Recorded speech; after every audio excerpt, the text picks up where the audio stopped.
Rot wie Blut und weiß wie Schnee. So, ich muss erstmal noch in den Talk rein hier. Wild, ey. Wild, wild, wild. So.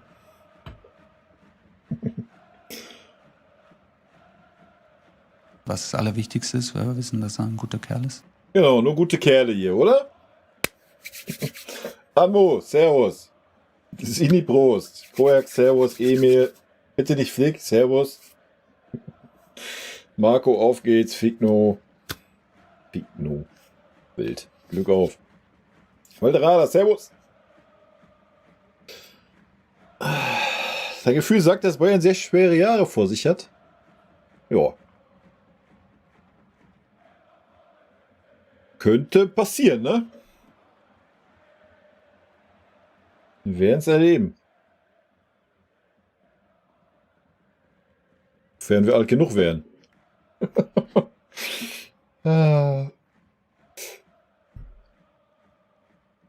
Vermutest, die finden keinen Trainer. Ach klar, der Bubble macht das schon.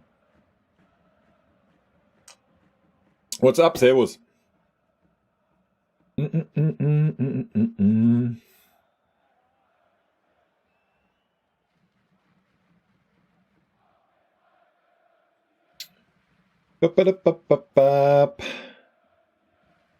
Da ist er, ganz genau. Magath ein Jahr. Ja, Magath, ganz genau. Felix Magath. Eieiei.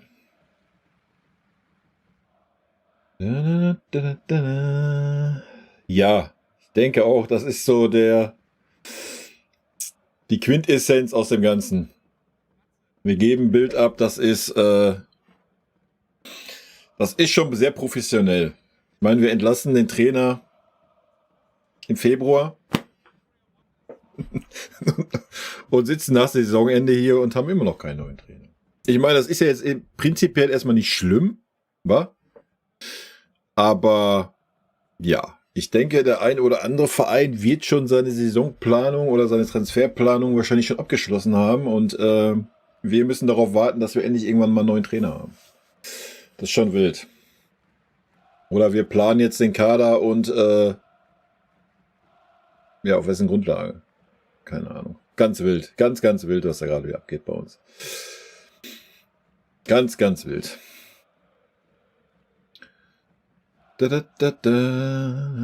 Wie alle ausrasten und denken, Bayern meldet sich ab. Aha. Frohe Pfingsten, ja. Patrick, du bist neuer Trainer? Ja gut, dann musst du uns erstmal deinen Nachnamen verraten, damit wir das verifizieren können. Kann ja jeder sagen. Hm? Michael, guten Abend und Glück auf. Noch in Thailand. Aloha. Uli wird Trainer. Ja. Wie findest du es, dass Eber partout alle Italiener als neuen Trainer ausschließt? Der tut ja, als hätte er ansonsten unzählige Optionen. Wieso hat er das gesagt, oder was? Habe ich das nicht mitgekriegt, oder wie? Ist der Eber ein Rassist, oder was? Magic, ja, und Grüße. Dijan, hallo. Kevin, vermisst Tuchel jetzt schon? Schönen Pfingstmontag, ganz genau. Wünsche ich dir auch, Werner. Beste Grüße aus Köln. Eieiei. Köln ist ja gerade Irland unter, Alter. Der Trainer ist das kleinste Problem. Oh, die Mara ist auch da jetzt. Kann ja mal Hallo sagen. Hallöchen, ja, ich saß leider im anderen Voice-Channel vom Red Munich-Kanal. Ach so. Sorry. Also mein Fehler, sagst du. Nein, natürlich nicht. Ja, wo ich ja wohl auch mein. Ich bin wieder Tuchel. Mit fehlerlos. Und bezüglich Eberl und italienische Trainer, er hatte ausgeschlossen, dass der nächste Trainer ein Italiener wird, ja. Also ist ja ein Rassist, der Eberl. Ist ja wild. Eieiei. Sagt halt nicht so, da wird die gleich wieder anders ausgelegt. Ja, ist mir doch egal. Der Trainer ist das kleinste Problem. Das ist auch ein wilder Take, weil der Trainer ist gerade das Hauptproblem bei uns. Weil ohne Trainer... Ich meine, wir könnten ja jetzt sagen, scheiß mal auf den Trainer, der Verein gibt eine Strategie vor, fußballerisch gesehen, ja, stellt dann da dementsprechend den Kader zusammen, unabhängig vom Trainer. Könnte man ja machen, ja, haben wir ja sonst auch teilweise getan. Aber wenn du dann siehst, dass die Trainer, mit denen jetzt schon intensiver gesprochen wurde, eigentlich alle eine andere Strategie fahren, ist der Trainer gerade unser größtes Problem. Was bringt es, wenn du jetzt 2, 3 Spieler verpflichtest, 2, 3 Spieler abgibst und der neue Trainer sagt dann, ja, die hätte ich aber gerne gehabt. Naja, ich Keinen würde Sinn eher machen. behaupten, der Trainer war letzte Saison unser größtes Problem. Ohne Trainer hätte es nicht viel schlechter machen können. Aha.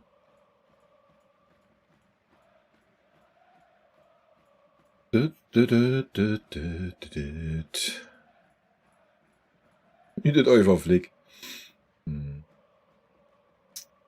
Hunter, guten Abend. Was glaubst du, wer wird neuer Bayern-Trainer? Ich habe keine Ahnung.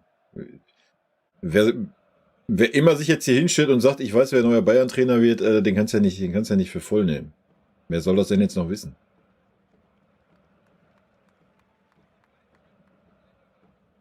Keine Ahnung, vielleicht macht sie Eberl selber oder was.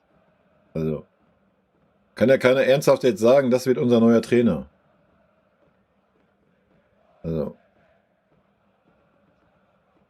ich bin raus aus dem Ding. Ich hocke hier nur noch und lass mich überraschen.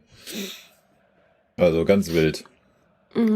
Gestern war Saisonabschlussessen in Bogenhausen im Nobel-Restaurant.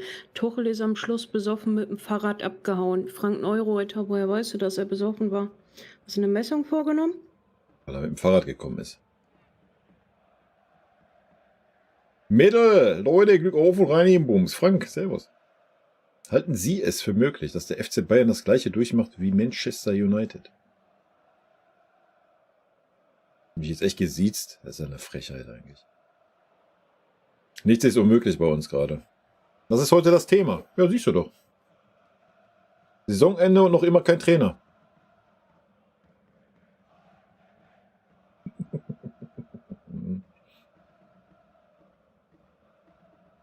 Gott sei Dank, die Saison ist vorbei. Anbu, das aus deinem Mund, oder was?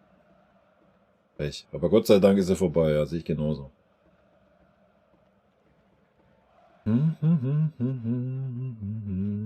Ist alles nicht Bayern-like. Nee, ist es auch nicht. Was echt erschrocken, wie Bayern Hoffenheim agiert hat? Warum das denn? Keine Ehre und kein Bock auf Platz 2. Manuel Neuer macht 3 Böcke und rundet die Saison damit glorreich ab. Ja, aber war doch ein Sinnbild der ganzen Saison. Also mich hat das nicht erschrocken. Mich hat das auch nicht schockiert. Mich hat das auch nicht überrascht. Das ist halt, ja, was wir diese Saison dargeboten haben oder was wir 1,5 Jahre unter Tuchel dargeboten haben. Also wenn das noch überrascht hat, der weiß ich auch nicht. Tuchel soll eine Abfindung von 10 Millionen bekommen. Ja, Glückwunsch. Bayern wird es wie 60 München ergehen. Ja, na klar, wir spielen bald in der Bayernliga, Alter. Sicher. Der Eber stellt jetzt einen neuen Kader zusammen und der neue Trainer muss dann halt einfach kreativ werden. Echt mal jetzt, oder? Ist doch ganz einfach. Vielleicht verkauft der Eberl jetzt 5 Innenverteidiger oder 6 und der neue Trainer möchte nur mit einem spielen. Ist doch top dann, oder? Dann haben wir 5 Stück auf der Bank sitzen. Können wir auf jeden Fall nicht mehr von fehlender Breite im Kader sprechen. Sollen sich Spieler beschwert haben, dass Training zu locker war. Ja, was die tollen Journalisten alles so rauszaubern, ist schon wild, ne? Dann gibt's die Woche das Saisonfazit, freue mich schon drauf. Kevin, das muss ich mal sehen. Morgen muss ich erstmal Kommentare machen, ne? Zu den letzten Videos. Da waren ja gute Aufrufe. Ich habe noch mal nicht geguckt, wie viele Kommentare da sind. Da bestimmt ein bisschen was, habe ich auch ein bisschen was zu tun. Also Mittwoch, Donnerstag. Wow, so die Ecke. Spätestens Freitag halt, ne? Ich hoffe mal, dass ich unter der Woche dazu komme, das aufzunehmen. Ja, das wird ja auch nicht ganz, ist ja nicht in einer halben Stunde abgehandelt, wie sonst immer. Da muss man ja ein bisschen ausholen. Aber ja gut, 700 Kommentare geht ja. Mit der anderen PK dabei sind es 1100. Easy. Kein Problem.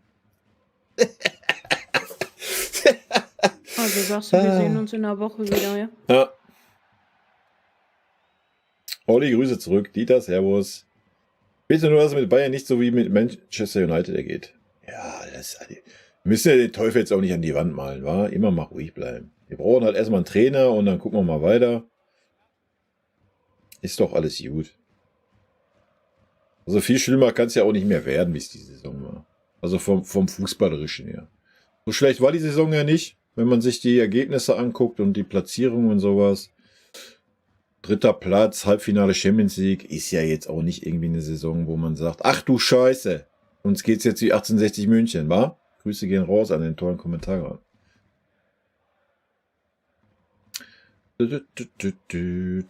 Eberl hat nach dem TSG-Spiel im ZDF ausgeschlossen, dass ein Italiener neuer Trainer wird.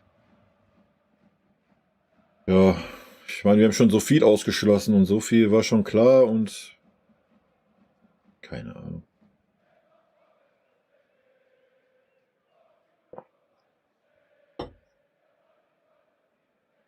Warum macht die Kaderzusammenstellung nicht der Sportdirektor Vorstand so wie früher? War doch immer so bei uns. Und der Trainer, wenn er dann kommt, kann sich noch 2 machbare Sachen dazu wünschen. Ja, habe ich ja gerade versucht zu erklären. Dafür müsste man ja erstmal eine grundlegende Strategie in dem Verein haben, oder? Also die sehe ich gerade nicht bei den Trainerkandidaten, die da alle waren. Also angefangen beim Alonso, dann zum Nagelsmann, dann zum Ralf Rangnick. Allein die 3 haben doch schon unterschiedliche Herangehensweise an den Fußball. Also, da ist sich der eine Kopf ist sich ja mit dem anderen nicht einig. Das ist ja unser Problem. Ich glaube, wenn es nach dem Eber geht, hätten wir schon lange einen Trainer, aber wenn jedes Mal der Uli entweder den Daumen senkt oder der Kalle den Daumen senkt und deswegen nichts realisiert wird, weiß ich nicht, ob der Eber vielleicht auch irgendwann resigniert und sagt so, ja, da macht euren Scheiß alleine, Alter. Weil Klose ist Klopp, ist Tuchel 2.0, Alter. Will den Klose bei uns nicht sehen, kann ich drauf verzichten. Conte ist auch ein Italiener, so sieht's aus. Bayern wird bald wissen, wie gut sie es mit Taktik T-Rex Tuchel hatten, Alter. Du hast auch das verkehrte Kraut geraucht, Sepp, aber gönn dir weiterhin, Alter. Junge, geh am besten in den 80-60-Channel und gut ist und lass uns hier in Ruhe, ey. Junge, hast du was an der Birne, ey.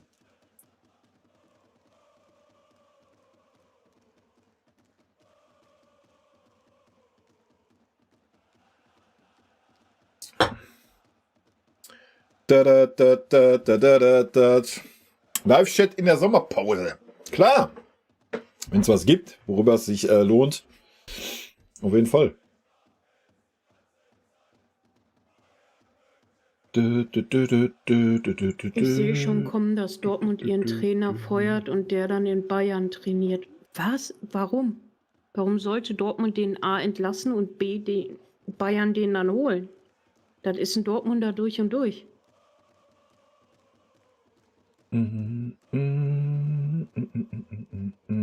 Gunnar Boos in Haus.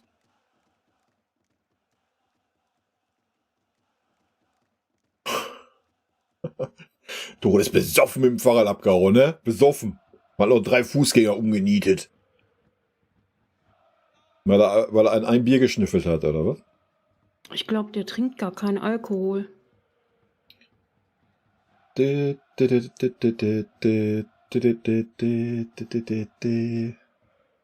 Ist das vom neuen Trainer nicht ein Vorteil, dass der Vorstand den Kader zusammenstellt? So kann keiner sagen, er wollte dann die grottenschlechten Elfs haben. Wild. Gentlemen, servus. Nachos, moin. Bevor ein neuer Trainer kommt, erscheint GTA 6. Ja, es wird knapp, aber irgendeiner muss es ja machen, weißt du? Und wenn nur auf dem Papier. Thomas Müller wird Spielertrainer, ja. Und dann könnte es vielleicht echt passieren, dass wir in die Bayernliga irgendwann absteigen.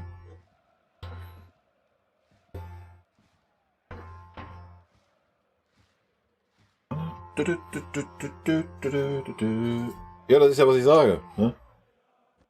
Zeiten sind rum, wo Die Trainer wollen heute alle schwer Mitspracherecht haben, weil jeder andere Spieler. Ja, schwer Mitspracherecht müssen wir jetzt ja nicht übertreiben, aber ist doch logisch, du musst doch erstmal eine Strategie haben für den Verein.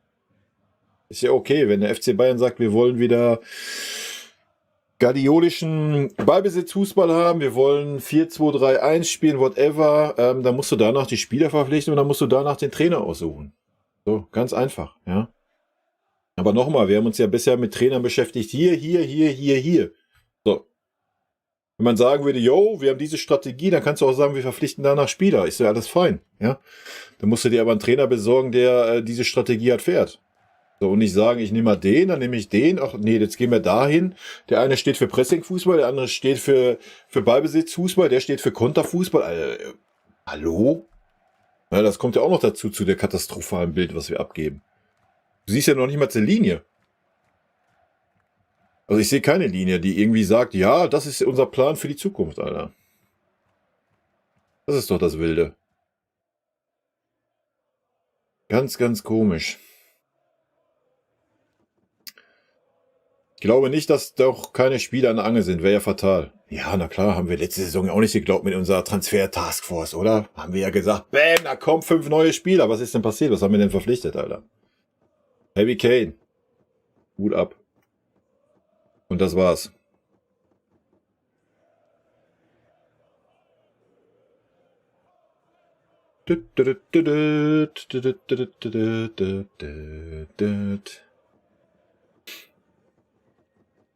Ja, de Michelis hat keinen Bock, seinen Verein zu verlassen, hat er schon vor 3 Monaten gesagt, wo über das erste Gerücht aufkam. Also meinte nur, weil der FC Bayern ruft und dann soll er jetzt der 5., 6. Trainer sein oder was? Soll er sich da dann geschmeichelt fühlen und so sagen, ach ja, klar, ich verlasse hier meinen Top-Club, wo ich alles habe, was ich brauche in meinem Heimatland und komme zum FC Bayern. Leute. Was Eber bisher geleistet hat, passt auf keine Kuhhaut. Ja, ist leider sehr enttäuschend, was ein Eber bisher geleistet hat, ja. Können wir so festhalten. Müsste man in die Analyse gehen, ob das alles so Eberts Schuld ist, aber ja, er ist der Verantwortliche in dem Bereich und bisher ist das ein Trauerspiel. Ich denke, das Ultimatum für Davis ist gerade ganz weit nach hinten gerutscht. Und da will der neue Trainer eine Rolling Sixer.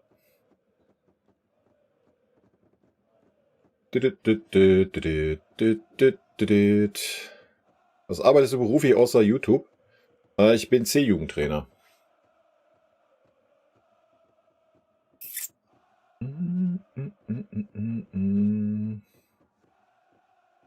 Mario, servus.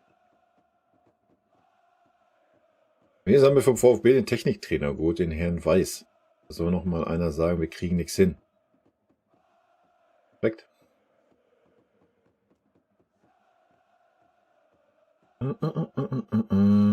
Ich habe mal die Saison Revue passiert. Wir haben 24 Punkte leicht liegen gelassen. Und da rede ich nicht von Gegnern in den Top 3 der Liga. Das hätte man mit 24 Punkten mehr nur gemacht. Was da am Stück? Nee. Ja, wenn wir nicht im Stück. Chico, servus. Ja, wenn die Führung genauso viel ist wie bei jedem Spieler wie beim Trainer, wird der Umbruch erst 2035 kommen. Ja, das war ja auch das Problem in der Transfer-Taskforce, denke ich, oder?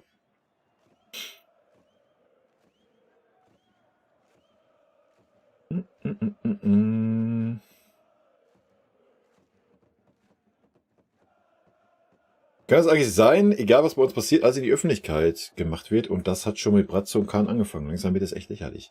Ja, ich habe das letztens auch schon, ich glaube dem Olli oder was in der Sprachnachricht. Ich kann mir nur vorstellen, das kann eigentlich nur noch aus dem Aufsichtsrat kommen, oder? Oder irgendeine Sekretärin, wo alles über den Tisch geht. Aber dann müsste man das doch easy peasy rausfinden können. Ja? Also muss doch gerade schon gezielt die Infos weitergegeben werden. Also ein Eber stellt sich in jedem Interview dahin und sagt, ja, Namen kommentiere ich nicht, ne? Und dann der nächste, keine Ahnung. Nochmal, Uli sein Interview, legendär, der Heiner haut irgendwelche Statements zu irgendwelchen Namen raus. Alter, das ist eine Katastrophe. Es ist eine Katastrophe. Ganz ehrlich.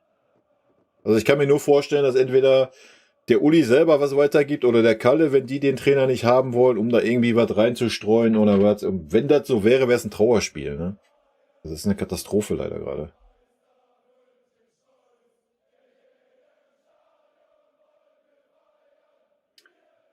Glasner für 100 Millionen, ja.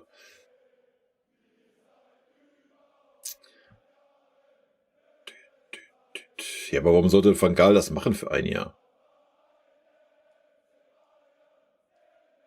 Was ist das für ein Take? Warum sollte er das machen? Erstmal sind Van Gaal und Uli so, ja, die würden sich am liebsten gegenseitig auffressen. Und warum sollte Van Gaal jetzt sagen, ja, ich helfe dem FC Bayern für ein Jahr? Weiß ich nicht. Glaube ich nicht.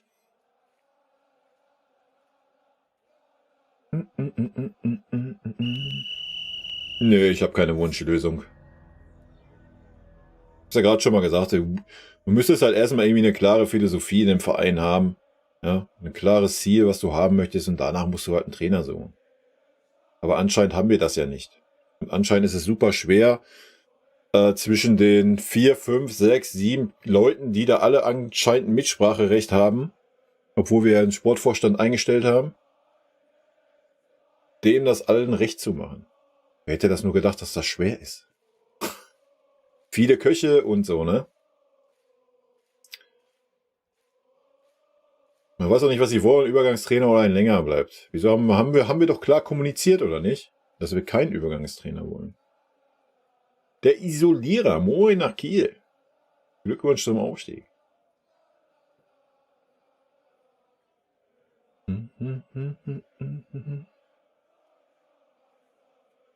Ja, das wäre auf jeden Fall mal ein Zeichen dann, Patrick, wenn die hinschmeißen würden. Wie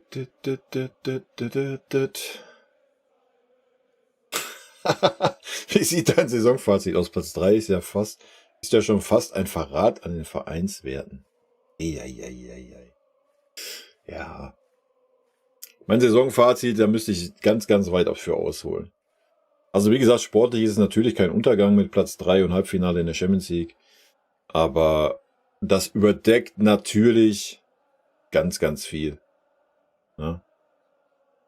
Ich meine, das Spiel in Hoffenheim war nochmal gut, weil das genau gezeigt hat, was wir diese Saison imstande sind zu leisten. Von daher, denkst du, Bayern könnte absteigen? Nee.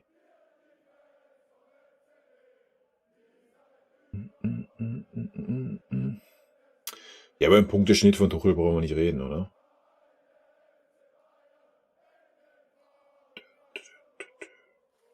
Marco Köppen, Abend. Stefan Kunz haben wir auch schon öfters hier gehört, den Namen, ja. Keine Ahnung, wie gesagt, der Name ist zweitrangig am Ende des Tages. Wichtig ist, dass der Trainer zu einer Philosophie passt, aber ich weiß nicht, ob wir die gerade überhaupt haben bei uns. Für wen seid ihr im Champions League Finale? Schaut ihr das Champions League Finale? Was ist eure Prognose? Habe ich ja auch schon mal gesagt. Du kannst das nicht wo willst du deine Prognose machen in einem Spiel? Ja. Ja. Muss nur ein Spieler austicken, Alter, der boxt 2 geht mit Rot vom Platz. 11 Meter, sonst was, da kannst du nichts. Wenn du aufs Spiel guckst, ist Real Madrid der klare Favorit, denke ich. Da brauchen wir nicht drüber reden. Ja. Wenn du aber siehst, dass Dortmund teilweise das Glück gepachtet hat in der Champions League, alles ist möglich. Ich glaube, die Mara wollte es nicht gucken. Wenn es bei mir im Zeitplan passt, werde ich es gucken. Und ja, also wegen mir, ich gönn's den einen oder anderen bei Dortmund. Den einen oder anderen natürlich nicht, aber ja.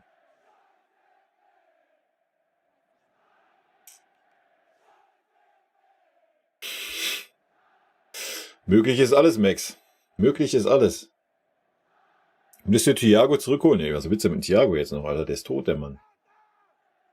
Wie viel Spiele hat er die Saison gemacht für Liverpool? 5 oder was? Also gefühlt war er die ganze Saison verletzt. Was willst du denn mit denen? Ja, der Plätti ist, ey, wenn ich den Namen schon höre, Alter, krieg ich einen Kackreiz. Ohne Scheiß, was zieht ihr euch denn immer an diesem Typen hoch, Alter? Geht doch mal zurück und vergleicht mal, was der alles für eine dumme Scheiße gelabert hat und was davon passiert ist. Ich verstehe nicht, was ihr euch immer alle so an den Medien hochzieht, Alter. Junge. Echt, ey. Ja, der hat aber gesagt, das passiert. Ja, und wie oft ist es passiert? Ich kann mich auch hier hinstellen und 10 Namen droppen, Alter, und irgendwann blindes Huhn findet ein Korn und so weiter. Steht ihr? Eieiei.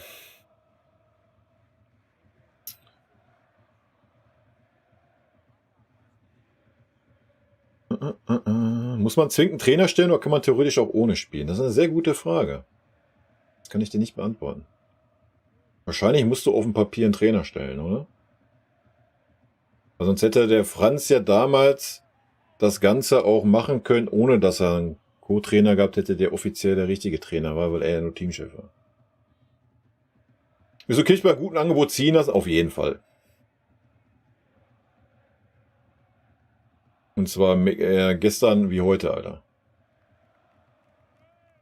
Peter Strom, schöne Pfingsten. Räumer Kai. Ja, warum nicht? Werden wir aber natürlich nicht die Eier für haben. Vincent Kompany, Kandidat als neuer Trainer. Ja, wild.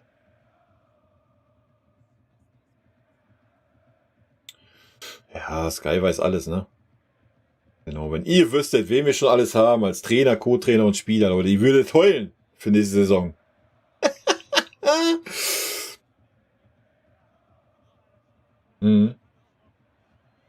Stand bei Tuchel im Vertrag, hat der Bratz zu ihm noch reingeschrieben.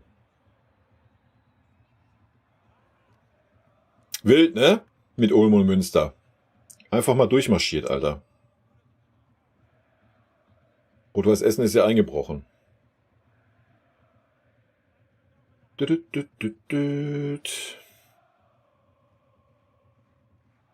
man muss aufpassen, dass er nicht mehr einen Burnout bekommt. Ja, ich denke, das war auf jeden Fall wieder jetzt von 0 auf 1000, ne, für ihn. Glaubst du, Bayern wird den Druck der Medien einen Trainer holen, wo es alle sich drüber lustig macht und denken, what the fuck, warum? Laut Zeitung warten die, bis United Ten Hag wirft, um ihn danach zu holen. Aha. Wenn ich hier manchmal Namen lese, ne, die sind schon vor 3 Monaten, haben die Leute schon abgesagt. Ja, ist richtig. Die droppen hier einfach irgendwelche Namen, die haben sich aber gar nicht vorher informiert, weißt du? Krass. Das ist richtig.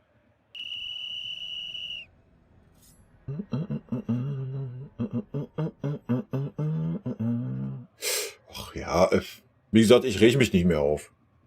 Bin super enttäuscht, aber ich habe das abgehakt. Auch diese Trainersuche, ich rege mich darüber nicht mehr auf. Es ist traurig, ja, und wie gesagt, ich werde da wird's ein extra Video zu geben. Traurig trifft es eigentlich am besten, oder? Also nochmal, man hat im Februar Tuchel rausgeworfen.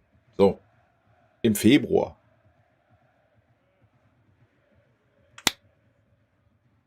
Einfach so. Ja, tschüss, alles gut. Da muss man doch schon. Aber nein, hat man nicht. Man hat nicht nur irgendwie 5 Minuten weitergedacht, Alter. Man hat einen Trainer rausgeworfen und hat gedacht, ja, der Uli hat sich dann gedacht, so, ach, kein Thema, ich hole den Alonso nächste Saison. Ist gar kein Problem. Wenn der große FC Bayern anklopft, dann läuft der barfuß nach München. Auf Nägeln. Weißt du, so ein Ding. Ja. Und jetzt kriegt der Uli gerade in die Fresse. Und aber er merkt es ja noch nicht mehr. Das ist das Traurige. Er merkt ja noch nicht mal, dass das Standing nicht da ist. Und er merkt auch nicht mehr, dass die Fußballwelt eine andere geworden ist. Das kriegt er gar nicht mehr mit. Der lebt immer noch in seiner Welt von vor 20 Jahren, Alter, und denkt, der FC Bayern ist der Mittelpunkt der Erde. Das ist er aber schon lange nicht mehr. Und ja, dass es immer noch so ist, dass jeder Furz nach draußen dringt. Ja, jeder Furz. Jetzt nochmal. Wenn das ein Mitarbeiter wäre aus unserem Verein, Leute, dann kann es doch nicht so schwer sein, denjenigen zu identifizieren, oder? Da sind wir uns doch alle einig. Ist doch ganz einfach, du streust einfach irgendwas, das wird dann rauskommen und dann weißt du, yo, das habe ich da gestreut, das kann nur ein Kreis aus dieser Gruppe sein und dann gehst du dem auf den Grund. Ja, also da müssen wir nicht drüber reden. Das ist ja jetzt es geht ja nicht um Millionen Leute. Ja, es geht um ein paar hundert, die vielleicht noch nicht mal, die meisten haben diese Infos doch gar nicht. Ja, also es kann ja schon nur ein kleiner Kreis sein. Da man das nicht hinbekommt, kann es nur jemand sein, der ganz oben hockt. Nichts anderes. Junge.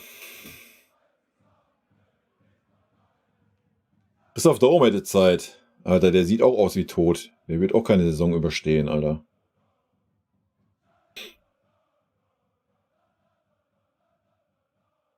Ja, Kompetenzen klären, das wäre ja schon mal ein guter Anfang, ja.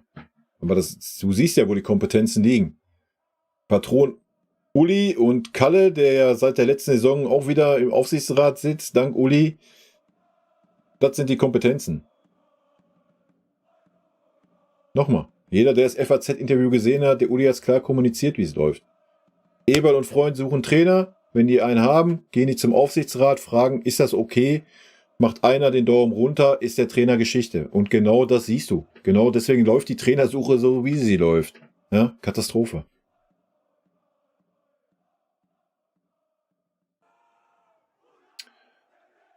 So viel Redezeit könnte ich gar nicht bekommen. Müsste ich mich anketten, Alter. Bei der Jahreshauptversammlung. Du, Markus Wippi, das war mit Sicherheit nicht so gemeint mit dem Christoph Daum, von wegen, der sieht aus wie tot. Es hat nicht jeder auf dem Schirm, dass der Herr Krebs hat. Also, Ich hab das auf dem Schirm, dass er Krebs hatte oder hat, immer noch. So, was willst du mit dem auf der Trainerbank? Was ist das für ein Take, Alter? Christoph Daum, Alter. Habt ihr noch irgendwas geraucht, Alter? Ist dasselbe wie Louis van Gaal, Alter. Der ist auch krank. Brauchst doch nicht drüber nachdenken, die Leute auf der Trainerbank zu setzen. Merkt ihr irgendwas, oder was? Und der sieht nun mal aus wie tot. Vergleicht den mal, wie der früher aussah, Alter. Der ist halt alt und geht kaputt. Ja. Kämpft gegen Krebs. Ja, alles gut, das weiß ich. So, dann droppt doch nicht so einen Namen, Alter. Junge, Junge.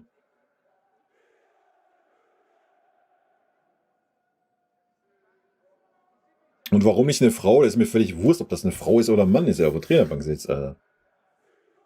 Wenn eine Frau den Sauhaufen da in den Griff kriegen könnte, do it, Alter.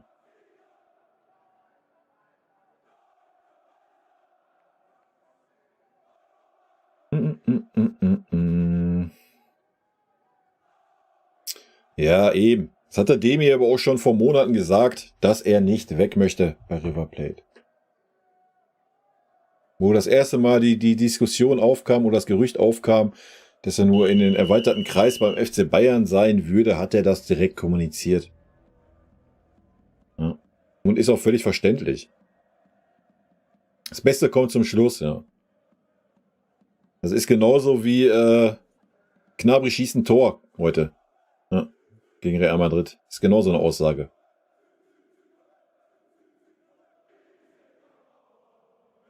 Das Beste. Das Beste würde bedeuten Guardiola oder Klopp. Das wäre das Beste. So. Alles andere, was willst du denn jetzt bringen, wenn du sagst, das Beste kommt zum Schluss, Alter? Ist halt wieder auch so ein Take, Alter, aber das ist die Größenwahnsinnigkeit bei uns mittlerweile.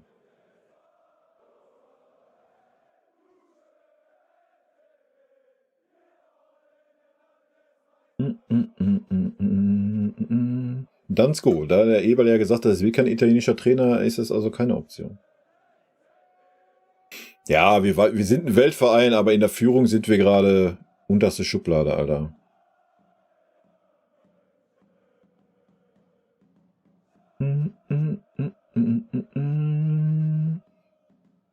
Sätze von Dynamo Dresden, was soll ich davon halten?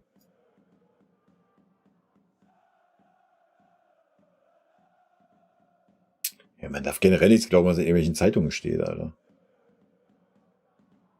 Du musst dir ja auch keine Sorgen machen. Wenn irgendein Reporter zu irgendeinem Verantwortlichen bei uns hingeht und fragt, ja, wie ist es denn nun? Wie sieht's denn aus mit Ralf Rangnick? Ja, dann geht doch jeder direkt rein und sagt, ja, na klar, wir sind in sehr guten Gesprächen. Sieht sehr gut aus. Und nächsten Tag kommt die Absage. Alter. Alter, und nochmal, wir haben den Trainer im Februar entlassen. Im Februar. Junge. Paul Dardai, ja. Der muss ja in 3 Monaten wieder bei Hertha einspringen. Das ist ja immer. Dann ist er wieder weg, da kommt ein neuer Trainer, der hält ein halbes Jahr und dann macht der Dardai das wieder.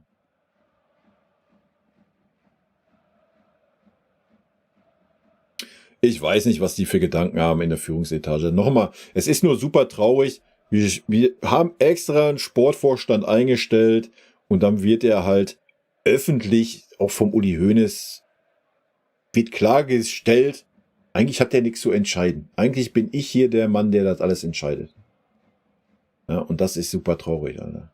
Und deswegen sind wir da, wo wir gerade sind. Ja? Bis Öffnung des Transfermarktes, Alter. Ohne Scheiß. Ja, nochmal, was ich vorhin gesagt habe, so die meisten haben schon ihre Planung abgeschlossen. Das ist ja darauf bezogen, dass die meisten schon mit den Spielern sprechen, wo sie Interesse dran haben. Ja? Und wissen, dass wir wollen diese Art Spieler haben. Wie sollen wir das machen? Ohne Trainer. Ja, du kannst dabei sein, jo, wir spielen wieder 4-2-3-1, wir holen wieder einen Trainer wie ein Tuchel. Hier, das ist deine Mannschaft, mach mal. So, und dann kommt ein Trainer. Ey, Alter, das will ich gar nicht. Ich will kein 4-2-3-1 mit Ballbesitz spielen, ich möchte lieber das und das und das spielen. Und dann siehst du wieder Graupenfußball, weil wieder da eine Mannschaft steht, die das einfach nicht umsetzen kann oder will. So. Das macht doch alles keinen Sinn, Alter. Das macht doch alles keinen Sinn mehr. Das haben wir doch jetzt diese Saison nochmal klipp und klar erlebt. Dass es keinen Sinn macht, da eine Mannschaft hinzustellen und dann einen Trainer zu holen, der nicht zu dieser Mannschaft passt. Ja, das ist doch, was wir erlebt haben diese Saison. Nichts anderes. So, irgendwann, naja, ist Tuchel ein bisschen abgerückt von seinem Scheiß, hat das ein bisschen minimal angepasst, sodass du wenigstens ab und wann mal ein Spiel gewonnen hast, Alter. Und ab und wann mal guten Fußball gesehen hast. Aber das war auch wirklich nur ab und wann. Ja. Und das willst du nächste Saison jetzt wieder haben, weil du den Trainer irgendwann, wann verpflichtest? In 6 Wochen oder was? Nach der EM. Hört mir auf, ey.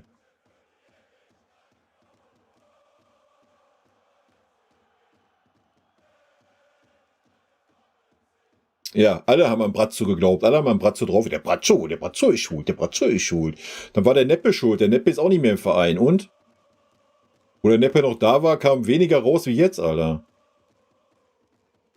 Jeder weiß direkt, wenn der FC Bayern nur irgendeinen Trainer anruft oder nur einen Furz daran denkt. Ja? Kannst du doch keiner erzählen. Das muss ja irgendeiner aus der Führungsetage sein, der das da weitergibt. Anders geht das ja gar nicht. Ganz wild alles.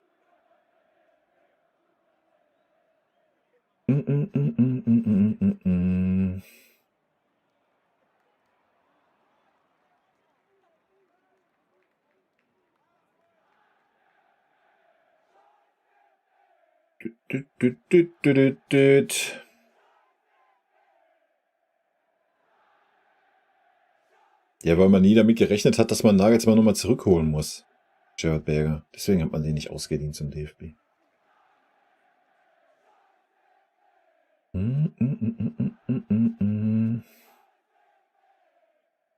Ja, das weiß ich nicht, ob der Uli das noch glaubt, dass man heute Top-Spieler für 10 Millionen bekommt. Spieler kommen sowieso viel zu gut weg bei der Saison. Das weiß ich nicht, ob die zu gut wegkommen. Klar ist Magath fit, aber Magath ist doch kein Trainer mehr, der zeitgemäß ist, Alter.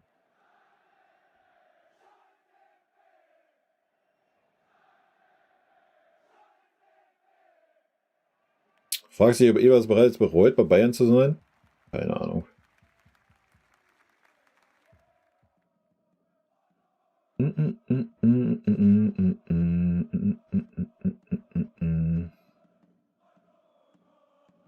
Ja, der Uli war gar nicht involviert. Ja.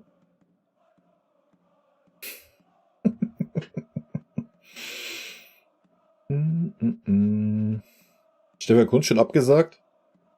Keine Ahnung.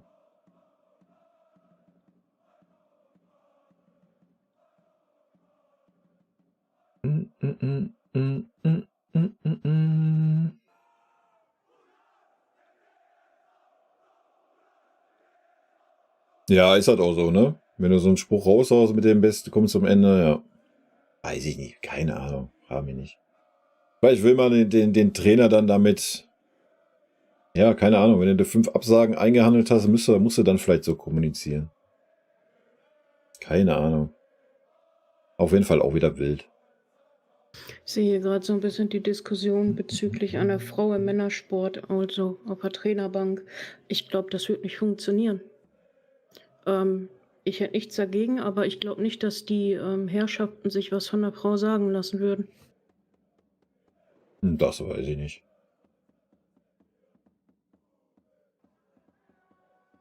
Bist du halt wieder beim Verein. Der Verein sagt, das ist eure Trainerin und dann ist gut. Dann ist Feierabend. Das ist dasselbe, wie es beim Nagelsmann war. Ja, aber dann hast du wieder so eine Saison, wo nichts funktioniert, weil die einfach dagegen spielen. Und davon will man ja eigentlich weg. Man möchte ja was finden, das passt. Aber das ist ja alles nicht mehr verfügbar.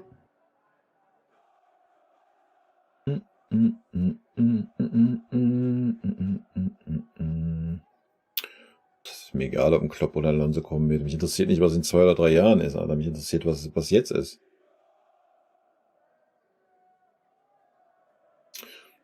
Van Bommel wäre mit Sicherheit eine Option, ja.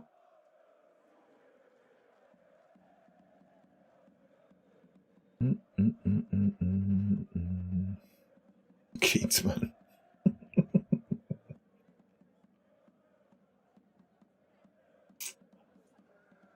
Da ist der Jupp von Hertha. Nee, das ist so eine Stufe mehr wie der Jupp.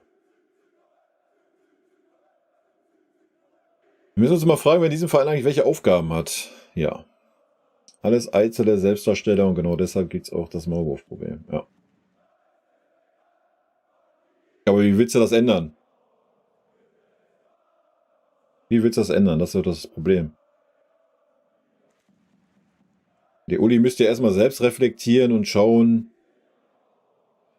keine Ahnung, dass es gerade nicht wirklich nutzt, das zu tun, was er tut, als alles andere. Das müsste er erstmal selbst reflektieren, Alter. So, und dann müsste es ja auch von dem auskommen. Nochmal, so ein Aufsichtsrat ist ja eigentlich ein Kontrollgremium und nicht das Gremium, wo es lang geht. Ja, das ist ja das Problem. Aber alle Leute, die eingesetzt wurden, das sind ja alles Uli-Leute. So, ja. Ob es ein Dresen ist, ob es ein Heiner ist, ob es ein Eberl ist, ob es ein Freund, weiß ich nicht. Ja, aber die wurden alle von Uli Hoeneß auf diese Position gesetzt. Ist halt wild.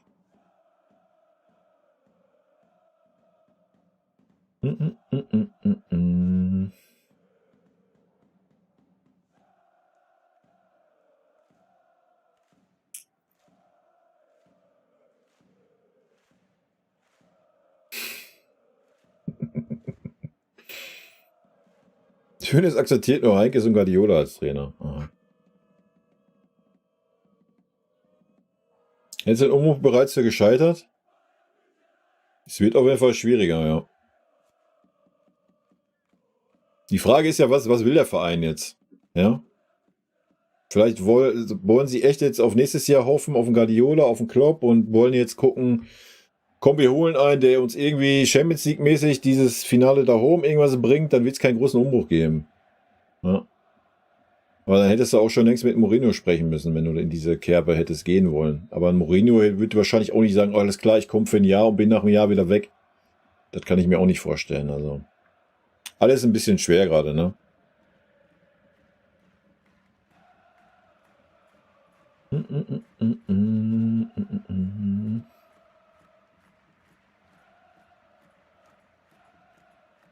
Dritter Platz Bayern-like. Jo, warum nicht?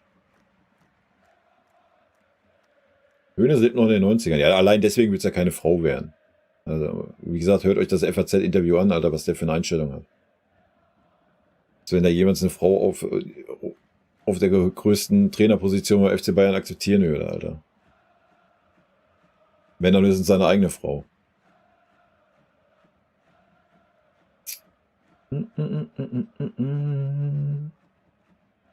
Nee, der Name ist nicht relevant. Also für mich nicht. Des Trainers. Für mich ist der absolut null relevant.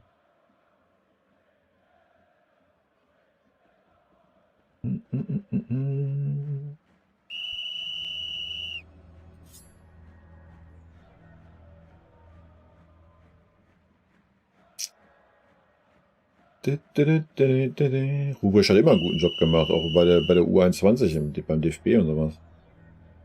Mehmet Scholl wird sich das, glaube ich, auch nicht antun. Beziehungsweise, ich glaube auch Uli Hoeneß wird sich Mehmet Scholl nicht antun.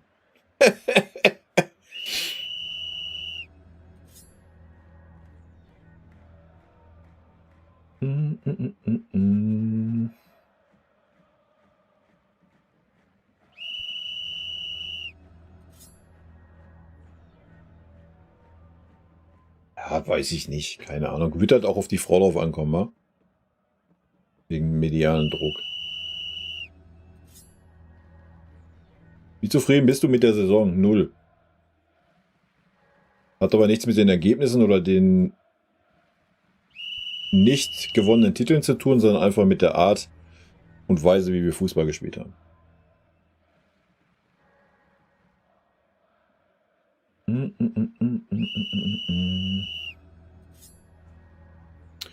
Ja, weil die Zeiten sich auch nicht weiterentwickeln, wa? Und nicht irgendwann der erste Club eine Frau als Trainerin holen wird. Das ist für ein dummer Take, Alter.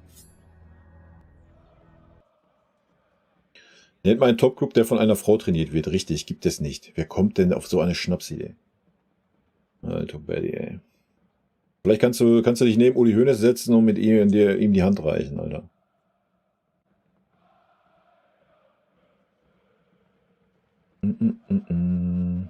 So sieht's aus, Michael. Es geht nicht darum, ob Mann oder Frau, es geht um Kompetenzen. Kompetenz kann jemand was oder nicht. Ja. So sieht's aus. Bayern hat im Moment etwas Pech, dass die guten Trainer alle in super Vereinen sind, die erfolgreich sind und Harmonie herrscht, im Gegensatz zu Bayern. Wir haben doch einen dieser super Trainer bei uns gehabt, mit dem Tuchel, oder nicht? Hansi wird seinen 3 Jahresdeal bekommen und dann ist Ruhe im Karton. Ja, und dann schmeißt man ihn am Ende der nächsten Saison raus, oder?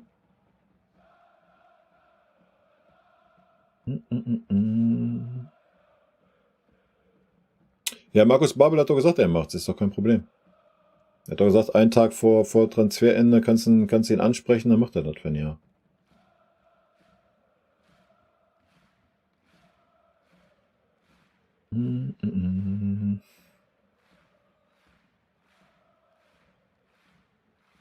Zu viele ohne Fußball-Sachverstand in Führungspositionen und aus FCB-Sicht zu viele schlechte laufende Verträge.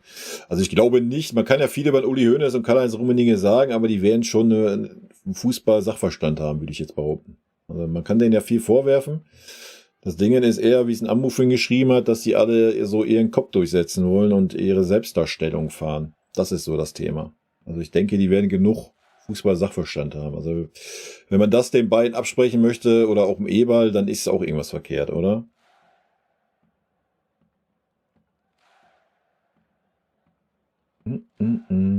Winnie Schäfer. Hat der immer noch so eine Mähne oder was? Ja, Hansi Pfleger, hör auf, ey. Eieiei.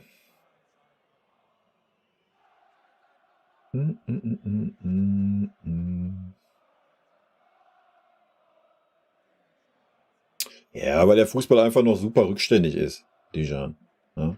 Zum Thema Frauenthema. Wie gesagt, guck dir, wie viele Homosexuelle sich im Fußball outen. Keiner. So, weil der Fußball einfach noch komplett rückständig ist. Traurig, aber wahr, leider.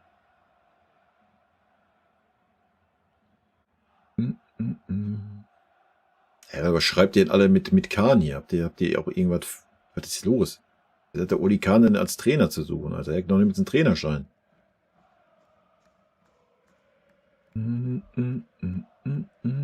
Ja, die heißt ja auch Wittmann. Balbo. Weißt du? Wenn du Wittmann mit Nachnamen heißt, dann ist das auch egal, ob Mann oder Frau. Da hast du einfach Kompetenz.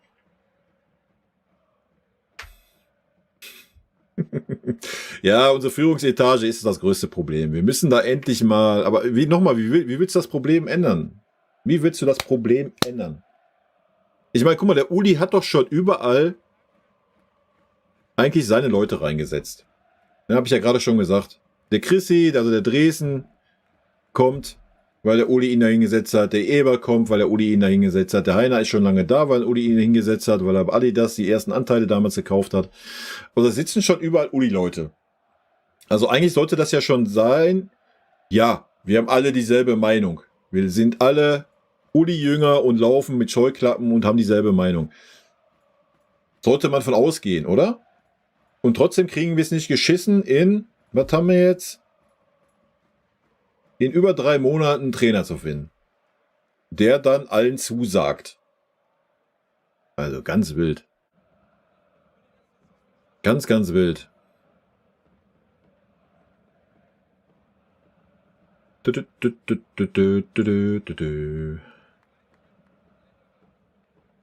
Ja, Kloppo macht nochmal Dortmund. Okay.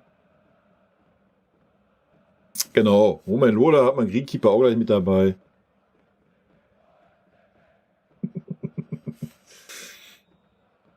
Hat er auch, Michael Horst. 100%. Wenn Uli mal ein Interview beobachtet hat, hat gleich gemerkt, wie er sich insgeheim gefeiert hat für seine Sprüche. Ja, und auch für seine geile Zuspruch, den er dann da gekriegt hat von den komischen Leuten, die da im Publikum saßen, Alter. Katastrophe.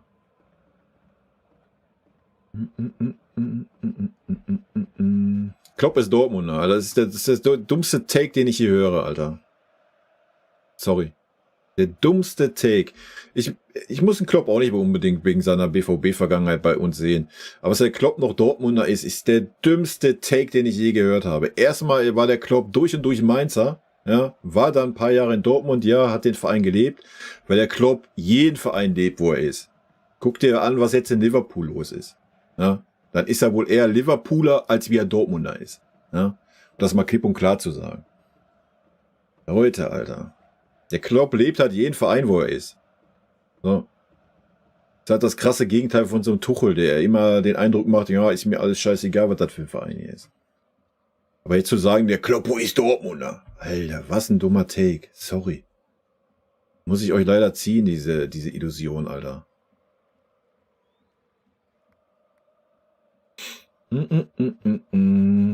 Nagelsmann die EM gewinnt. Jo.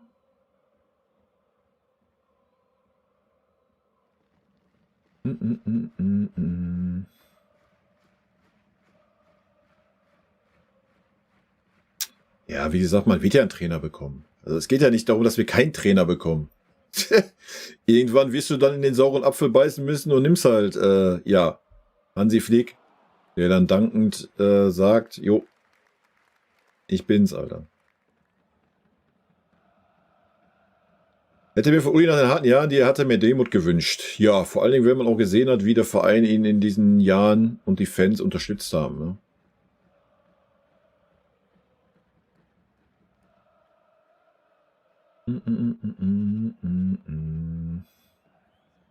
Nee, Mourinho-Fußball will auch keiner sehen. Also da gehe ich mit, ja.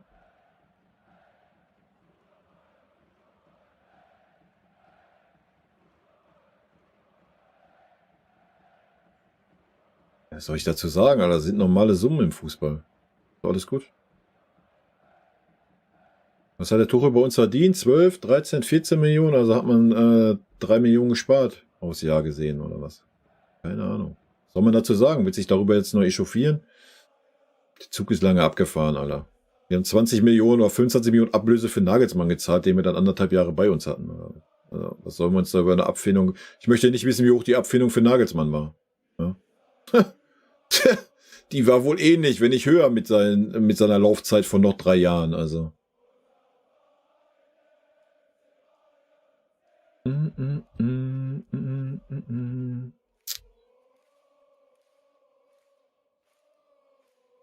Ja, das sehe ich ähnlich. Wer Kimmich alle Freistöße und Ecken schießen, das kann kein guter Trainer sein. Aber es ist ja dann nicht Tuchel gewesen, das ist ja sein Standardtrainer.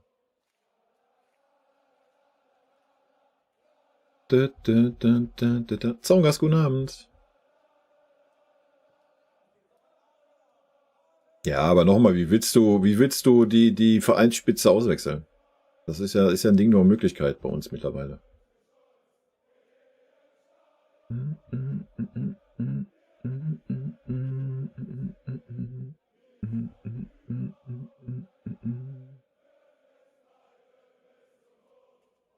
Millermann Interimstrainer. Du Benny, ey.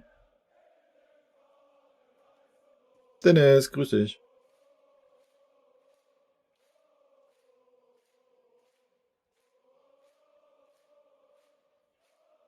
Daniel ist der Trainername, ist mir völlig Wurst. Mir egal, ob der Vincent Kompany heißt, ob der Stefan Kunz heißt, ob der XYZ heißt, ist mir persönlich völlig Wurst. Ja. Nochmal, ich habe es schon 100 Mal gesagt in den letzten Wochen, dieser Trainer muss zur Strategie passen, die der Verein gerne fahren möchte die nächsten Jahre. Und das Wichtigste, der Verein, der gesamte Verein muss hinter diesem Trainer stehen. Ja? Und nicht wieder nach, wie es hier gerade stand, nach 5 verlorenen Spielen, kommt ein Uli wieder aus der Ecke, da kommt ein Kalle aus der Ecke, eigentlich wollte ich den gar nicht haben, Nee, davon müssen wir mal weg, Alter. Ein Verein muss geschlossen dastehen. Komplett geschlossen. Und wenn es 10 Niederlagen am Anfang gibt, dann musst du komplett geschlossen da stehen. Ja? Und das tun wir seit Jahren nicht. Seit Jahren lassen wir jeden Trainer ins offene Messer von der Presse laufen, Alter. Jeden Trainer. Egal wen. Das ist der Take, den wir erstmal bringen müssen. Und dann ist der Name völlig Wumpe, wie der heißt. Ja? Wir werden schon irgendeinen Trainer verpflichten, der weiß, wie man Fußball spielt. Fußball spielen ist jetzt auch nicht, wie es immer alle hinstellen, das super schwerste auf dieser Welt, Alter. Ne? 11 Spieler, 2 eckige Dinger und ein runder Ball, Alter. Ja, alles ist heute ein bisschen mehr, alles gut. Geht's raus, spielt's Fußball. Ja, natürlich gehört da ein bisschen mehr zu. Alles gut, aber wir müssen es auch nicht so hinstellen, als musst du dafür irgendwie Wissenschaftler sein, Alter. Also.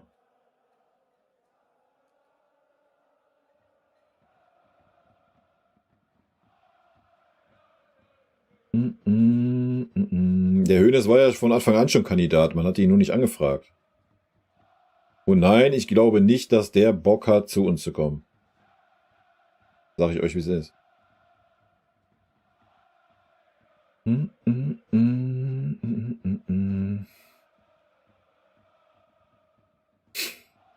Das Elend hat angefangen, als Heiner von Uli rekrutiert wurde und darauf folgen viele andere, die gezielt von Uli eingesetzt wurden. Man hat ja bei Bratzo gesehen, selbst als alle gemeckert haben halt.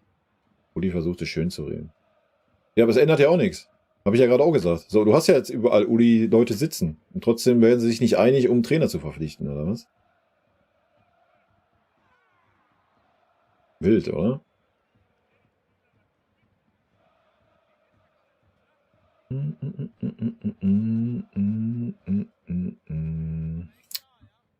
Junge, tschüss.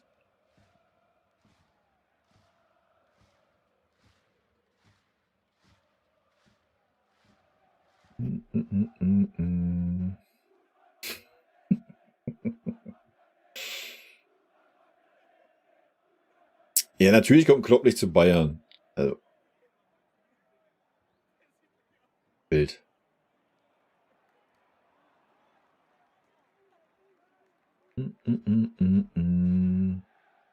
Denkst, Ten Hag würde passen?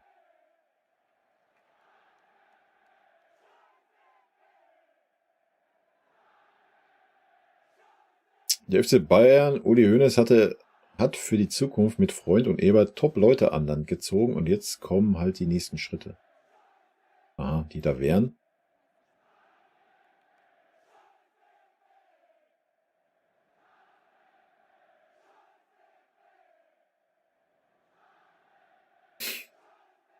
Bin kein Tuchel-Fan, aber ein Umbruch ist zurzeit echt schwer. Man braucht die Führungsspieler, die das Mir Samir haben und die hat man nicht wie früher, wo ein Müller und Co. reinkommen. Sorry, Fehler.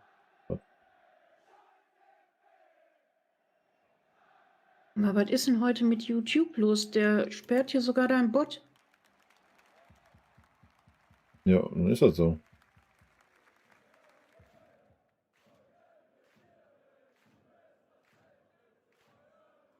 Ja.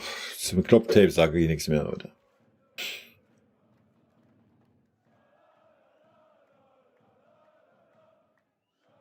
Aha, jetzt sagt Sky noch nicht mal mehr Namen, jetzt sagen sie nur noch einer, der in den Top 6 ist, oder was? Ist jetzt schon so weit gekommen?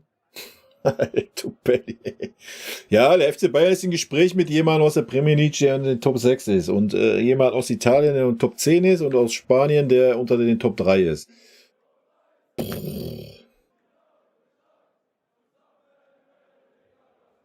Wild.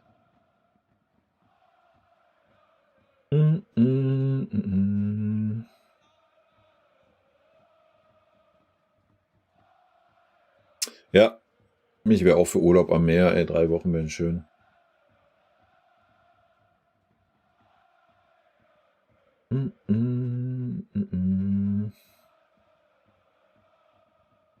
Ja, Flick, da gehen die Meinungen ja auch auseinander, ne?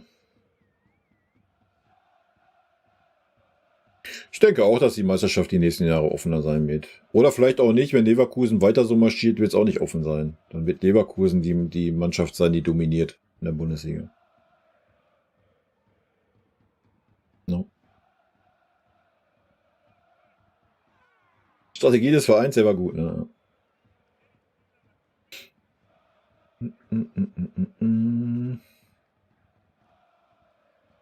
Naja, die Mitglieder sind ja nicht wirklich mehr die stärkste Macht im Verein nach der letzten Jahreshauptversammlung.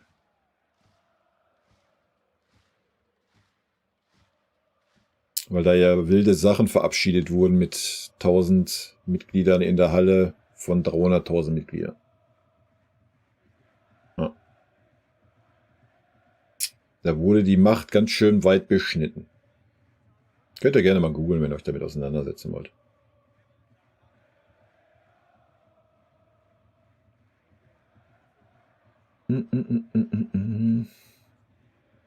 Ja, ich weiß nicht, ob das Mir Samir oder Barische wirklich ins Negative entwickelt hat. Ich glaube einfach dieses Festhalten und jeden Wunsch von den Lippen ablesen, der Simon, Servus erstmal, der Spieler, die halt die 6 Titel gebracht haben. So, ich glaube, das ist ja auch, was der Uli gesagt hat. Da stimme ich dem Uli ja auch zu, das war halt ein Fehler. Ne? Die Spieler sind nicht mehr hungrig, die haben keinen Bock mehr, die haben alles erreicht, was völlig menschlich ist, gar kein Vorwurf, alles gut. Aber da hätte der Verein reagieren müssen. Hat der Verein nicht getan, weil die Spieler alle sagen, so wie jetzt auch ein Goretzka, ja klar bin ich nächste Saison beim FC Bayern, ich fühle mich wohl hier, ist geil und bla und Sylt, selber mit Gucci, Knabri und so weiter. So, ist klar, dass die alle nicht weg wollen. Die sind alle maßlos überbezahlt bei uns, stehen in gar keiner Kritik, ja, werden nur gepudert von der ganzen Vereinsseite. Ist doch klar, dass diese Spieler nicht weg wollen. Und genau das ist doch das Problem, was wir haben. Guck dir die Leistung an, Alter. Guck dir die Leistungen an von diesen Spielern, diese Saison. Das ist eine Katastrophe. Kannst du, egal wen du nimmst, du kannst einen Kimmich nehmen, du kannst einen Goretzka nehmen, ein Gnabry hat ja eh nur 5 Spiele gemacht, du kannst einen Sané nehmen, du kannst einen Coman nehmen. Die haben alle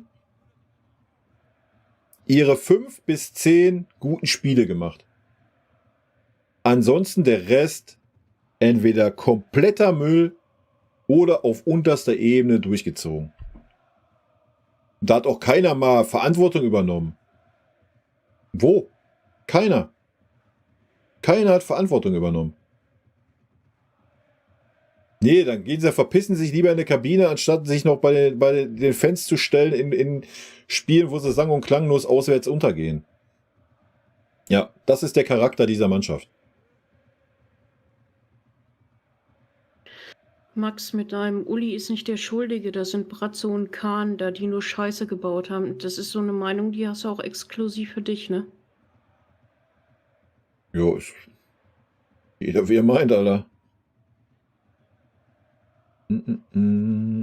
Kara, nee, ich zock halt kein Manager.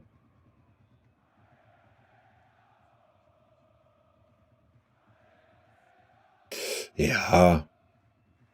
Scholli holen, ne?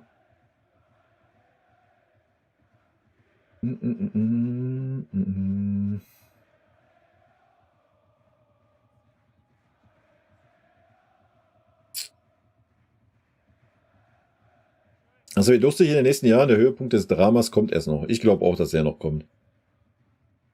Also so überzeugt, wie Uli noch ist und sich da hinstellt und sagt, ich werde jetzt noch mehr in der Öffentlichkeit von mir geben, ich werde noch mehr reingehen, glaube ich auch, dass der Höhepunkt uns noch bevorsteht, Alter. Weil ich glaube, der Uli wird immer noch den Fiebertraum haben. Ja, nächstes Jahr sind wir safe im Finale da oben. Ich glaube, diesen Fiebertraum wird er allerspätestens sich im Achtelfinale abschminken müssen, wenn das so weitergeht.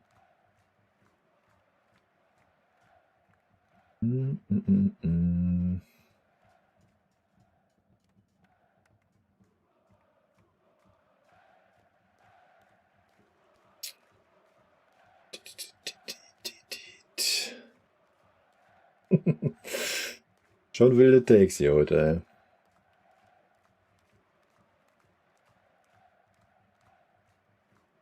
Felix Magath, der ideale Mann für den Umbruch, ja. Aber da müssen wir den Kader erstmal auf 60 Spiele aufstocken, ne?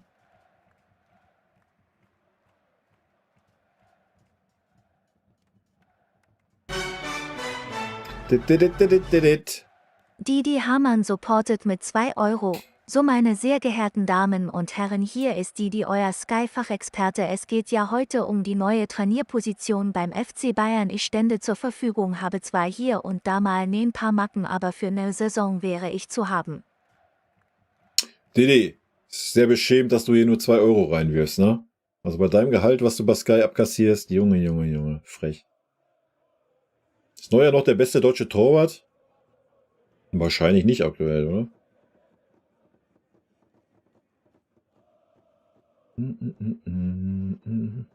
Ja, Flick wird da gut reinpassen in die schlechte Außendarstellung. Ja, Bochum ist auch wild, ne? Mit dem Riemann, um da vielleicht mal ganz kurz drauf einzugehen. Also Katastrophe, ne? Also wenn einer Gesicht von Bochum war, war es ja schon der Riemann, oder? Ja. Also wenn man dann liest, es gibt irgendwelche... Wie habe ich es gelesen? Natürlich auch nur gelesen, bin da natürlich nicht im Thema so bei Bochum. Aber es gibt irgendwelche verschiedene Ansichten zu sportlichen Geschicken. Alter. GB ist selber so ein Glück auf. Da muss man sich nicht wundern, dass Bochum in die Relegation gerutscht ist, Alter. Und das wird kein Selbstläufer. Düsseldorf ist gut drauf. Ja, also weiß ich nicht, ob man sich damit einen Gefallen getan hat, da den Riemann auszuboten, Alter. Also aber das wird man sehen. Laut der Vereinsseite von Bochum ist es so, dass es unüberbrückbare unterschiedliche Auffassungen zu teaminhaltlichen Themen gibt. Und deswegen haben die sich einvernehmlich dazu entschieden. Der Riemann wird wahrscheinlich gesagt haben, du. Alter, ihr bringt alle keine Leistung, ihr reißt euch nicht den Arsch auf für den VfL, so geht das nicht, weil der Typ einfach VfL lebt. Das kam dann wahrscheinlich nicht so gut an und ja, so ein Ding. Könnte ich mir vorstellen, ob es so ist, keine Ahnung. Wie gesagt, ich bin da nicht tief genug drin beim VfL. Es ist nur sehr schade, dass der VfL da reingerutscht ist, aber muss man sich aufgrund der letzten Wochen auch nicht wirklich wundern. Ne? Welcher Spieler will zu uns? Marcelinho habe ich gehört. Chris, moin.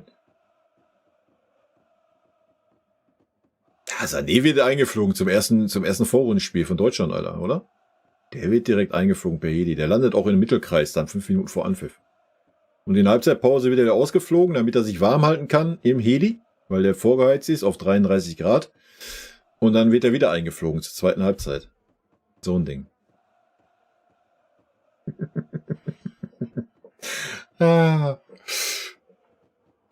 Was aufhören muss, dass Spieler zum Vorstand gehen und meckern können über den Trainer. Nee, das muss ja nicht aufhören. Hast du ja gerade gesehen in Bochum. Ja, da tut das ja anscheinend ein Spieler auch. Du musst dann entweder den Spieler in die Schranken weisen oder du musst andere Maßnahmen treffen. Ganz einfache Kiste. Ja. Die Spieler können ja alle hingehen zum Vorstand und können sich ausheulen. Das ist ja völlig fein. Die Frage ist ja, was ein Vorstand sich davon annimmt. So. Ein Vorstand kann auch sagen, Junge, pass mal auf, das ist dein Trainer, wie ich es vorhin schon gesagt habe. Was der sagt, zählt. Und wenn dir das nicht gefällt, kannst du den Verein gerne am Ende der Saison verlassen. So, das ist ja eine Antwort, die man dem Spieler geben kann. Ja? Aber genau das tun wir ja nicht. Wir pudern die dann und sagen, ach ja, was hast du denn? Was ist denn das Problem? Ach, du darfst nicht so viel spielen? Ach, nein, du solltest Dreierkette spielen, hast du keine Lust zu? Ach, nee, das geht aber auch nicht. Ich werde mal mit dem Trainer sprechen. So, weißt du? Wann zockst du wieder Manager? Das weiß ich noch nicht. Wenn ich Bock habe, Kara.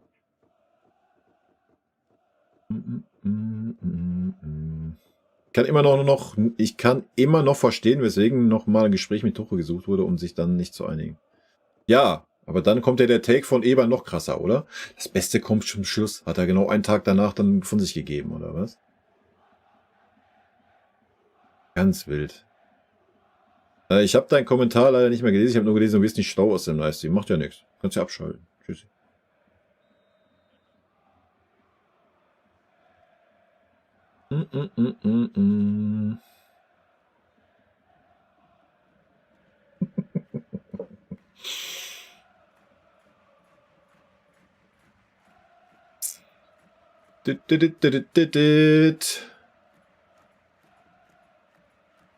Ja, Didi, wie gesagt, ne, die 2 Euro schon frech von dir, ne?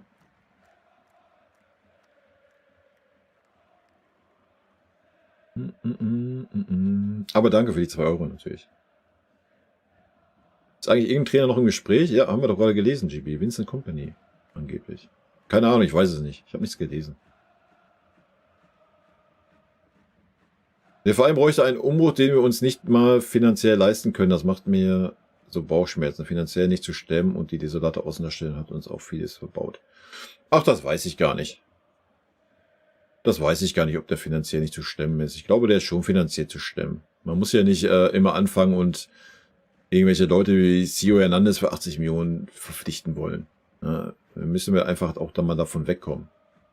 Ja, und außerdem, die Spieler, die du abgeben willst, so, die gibst du ja auch nicht umsonst ab. Ja, also, abwarten. Man wird auch mit der neuen Champions League-Reform den Kader viel breiter aufstellen müssen. Warum? Weil wir 3 Spiele mehr haben, oder was?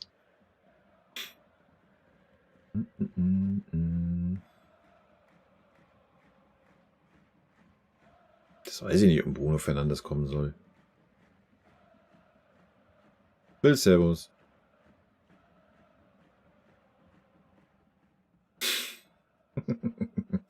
Ja, keine Ahnung. Das weiß man nicht. Habe ich ja auch schon mal gesagt. Man weiß ja nicht, was jetzt das Problem mit dem Olli war. Man hat da ja auch nur ein bisschen aus den Medien gehört. Soll man das glauben, was man gehört hat? Soll man es nicht glauben? Und wenn Flick kommt, genau, dann wird auch nichts mehr verkauft. Dann brauchst du auch keinen Umbruch machen. Tipps auf Jogi Löw? Naja, immer noch besser als Hansi Flick, würde ich behaupten. Riemann scheißt die eigenen Leute zusammen. Wahrscheinlich, ja. Mitspieler wollen mit Riemann nicht mehr spielen, okay.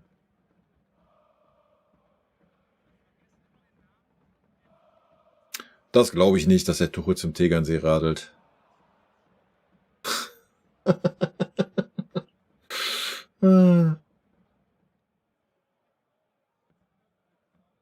Nee, das ist richtig. Egal wer kommt, der wird es nicht leicht haben. Ja.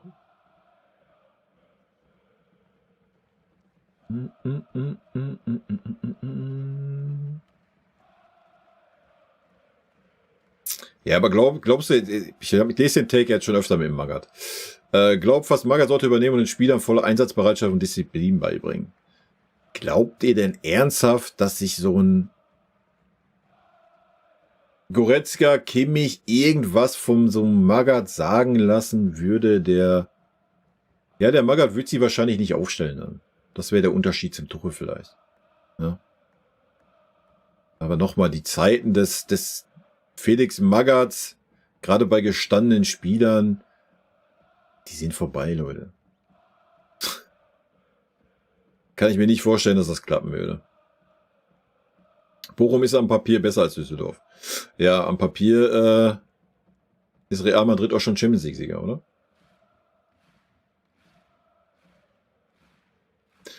Was war denn los mit dem Neuen? Der hat keinen Bock auf Supercup. Ganz einfach. Also anders kann man sich das ja nicht erklären, oder? Er hat keinen Bock auf Supercup. Das ist okay. Habe ich auch nicht. Ich habe auch keinen Bock, direkt wieder in die Saison zu starten mit einer Klatsche gegen Leverkusen, Alter.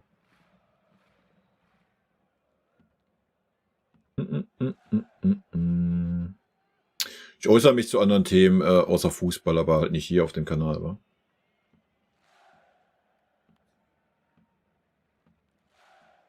Ja, siehst du, wenn der Riemann das Problem war, da haben wir doch gesehen, wie man dann damit umgeht, oder? So, das ist ja, was ich sage, ne? Das ist ja, was bei uns fehlt.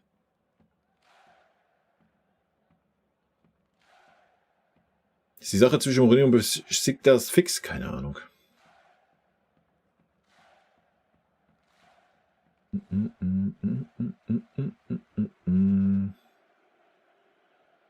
Sagst du zum Thema Hummels Nationalmannschaft, Kai? Was soll ich dazu sagen? Ist doch völlig... Ich denke, der Nagelsmann wird daran gemessen werden, ne? Aber, mein Gott. Musst du jetzt nur keine Ahnung, um was zu sagen, was zu machen. Wenn der Nagelsmann meint, der Hummels passt nicht in sein Konzept, soll er dann sagen, ja, ach komm, ist deine letzte EM, die will ich dir nicht verbauen, deswegen nehme ich dich mit, oder was? Da sind wir ja wieder bei dem Thema, was bei uns die Saison falsch gelaufen ist. Warum soll er das machen? Wenn er von ihm nicht überzeugt ist oder meint, er passt nicht in seine Hierarchie oder in seine Strategie, dann ist dem so. Fertig aus. Dafür ist er Nationaltrainer, Alter. Ja. So. Punkt. Ob der Hummels gute Saison gespielt hat, eine schlechte Saison, ob er menschlich ein Arschloch ist oder menschlich ein feiner Kerl ist, wen interessiert's? Dafür ist er Nationaltrainer, Alter. Der sucht die Spieler aus, wo er meint, das ist mein Team, das ist das, was passt, die Chemie passt und gut ist. Wen interessiert, das interessiert nicht. Wir reden über eine Nationalmannschaft, Alter. Ja, der aus so einem Pool von Spielern aussuchen darf. Und wir reden nicht über irgendeinen Verein, sonst was. Völlig fein, wenn der Nationaltrainer keine Rücksicht auf irgendwelche Einzelschicksale nimmt. Punkt aus.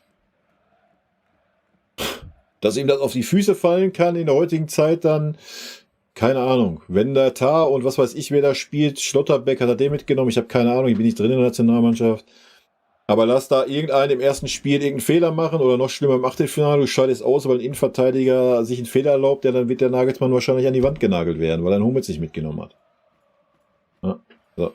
Kann aber auch genauso gut andersrum gehen. Also. Mich wundert, dass er Müller mitgenommen hat, sage ich euch ganz ehrlich. Verstehe ich auch nicht, aber muss ich aber auch nicht. Dafür ist er Nationaltrainer, Alter.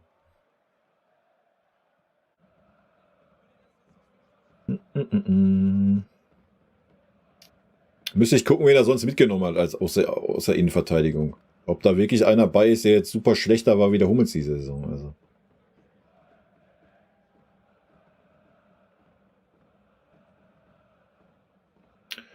Da, da, da, da, da, da, da, da.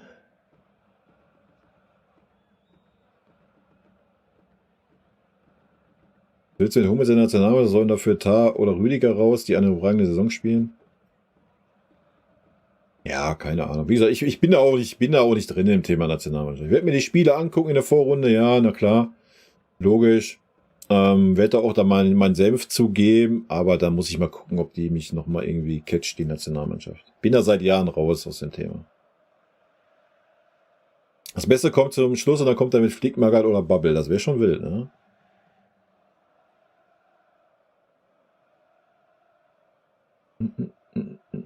Erster FC Uganda, ja, der ist leider in der Versenkung verschwunden. 4. Liga jetzt in der Bayernliga spielt er.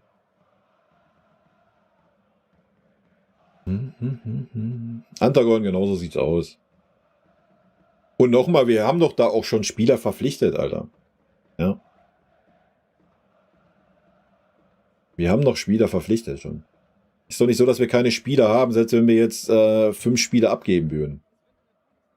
Ist doch nicht so, dass man jetzt sagt, oh, nee, jetzt haben wir aber keinen mehr, den wir aufstellen können. Also wir haben aktuell 3 rechte Verteidiger im Team, also kannst du den Kimmich abgeben, wo ist das Problem jetzt? Ja. Zentrale Mittelfeldspieler haben wir auch mehr als genug. Kannst auch einen Goretzka abgeben, ist auch kein Thema. Also. Auf Außen sieht es ein bisschen anders aus, ja, aber da hast du einen Brian geholt. Kannst du also auch schon mal einen von den 3 weggeben. So, du hast einen Tell noch, wenn du darauf setzt, kannst du noch einen weggeben. So kannst du die Sache weitergehen. Ja? Also, ist ja nicht so, dass wir dann keine 11 mehr auf dem Feld kriegen würden.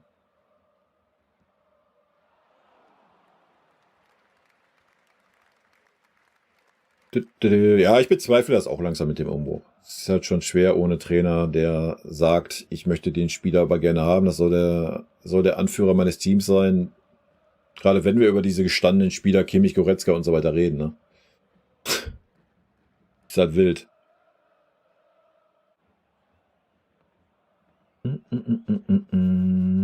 Möchte sehen, wie Harry Kane Medizinbälle schleppt, ja. Ich glaube, der schleppt dann eher den Felix Magath, Alter. Kimmich kann keinen Sechser, lass den einfach auf RV, wo er hingehört. So sieht's aus. Ja, na klar waren die Spieler in der Meisterschaft satt. Ja, natürlich. Aber genauso satt waren sie im Pokal, den sie 4 Jahre nichts gerissen haben, und genauso satt waren sie in der Champions League. Was heißt, es waren satt. Champions League war ja einen Tacken besser, aber man hat halt nicht die Eier gehabt, Alter. Warum? Weil man wahrscheinlich auch nicht das Selbstvertrauen aus der Bundesliga sich mitgenommen hat.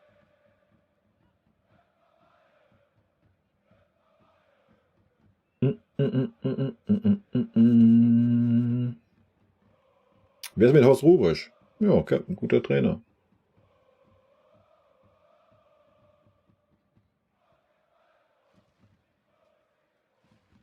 Das fragen wir uns alle, ob wir vor der EM noch einen Trainer haben werden. Wer ist mit Urs Fischer? Nochmal, wie gesagt, der Name ist Schall und Rauch, Leute. Der Trainer muss zur Philosophie passen, der Verein muss hinter dem Trainer stehen. Punkt. Das ist alles, was man braucht. Es ist scheißegal, wie der Trainer heißt. Ob der ein Welttrainer ist oder ob er 0815-Trainer ist, der bisher nichts gerissen hat. Das spielt keine Rolle. Ich finde die zweite Liga mittlerweile interessanter als die erste Liga. Ja.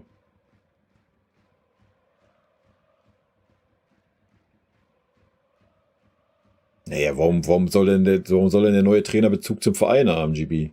Alle anderen haben auch keinen Bezug zum Verein, die du schon rausgehauen hattest, oder? Was hat ein Emery für einen Bezug zu unserem Verein, Alter? Auch kein Bezug.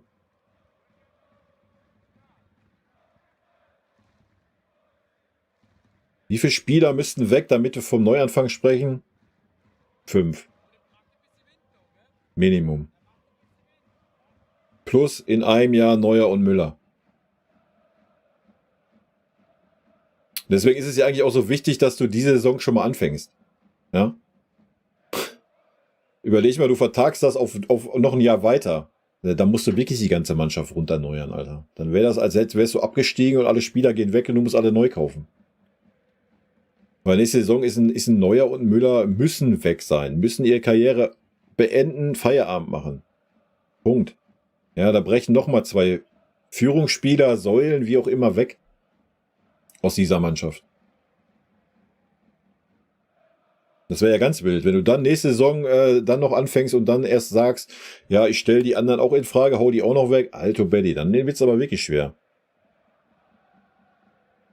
Nagelsmann wird an die Wand genagelt, hä? Wortspiel. Müller als Maskottchen wie Poldi. Ja, ich bin sehr gespannt, was der Müller überhaupt für einen Einfluss haben wird. Sag mal, kriegst du keine Benachrichtigung über Donations und sowas? Nee, ich habe das vorhin ausgemacht. Weil die 20.000 Follows sind. Siehst du? Immer noch Follows. Follow-Bot oder was? Ist wild. Nee, was habe ich denn verpasst? Klär mich doch auf. Der Biona 257 hat 5 Euro rausgehauen. Danke, Kai, für deinen Einsatz in diesen schwierigen Zeiten. Macht Spaß. Hier bin zwar nicht immer bei dir, aber meistens Grüße aus Bochum. Vielen lieben Dank. Grüße zurück nach Bochum. Und Daumen sind natürlich gedrückt, ne? Nee, hatte ich ausgestellt, weil hier vorhin irgendwie 20.000 Follows kamen. Aber ist doch gut, dass du aufpasst, Baby.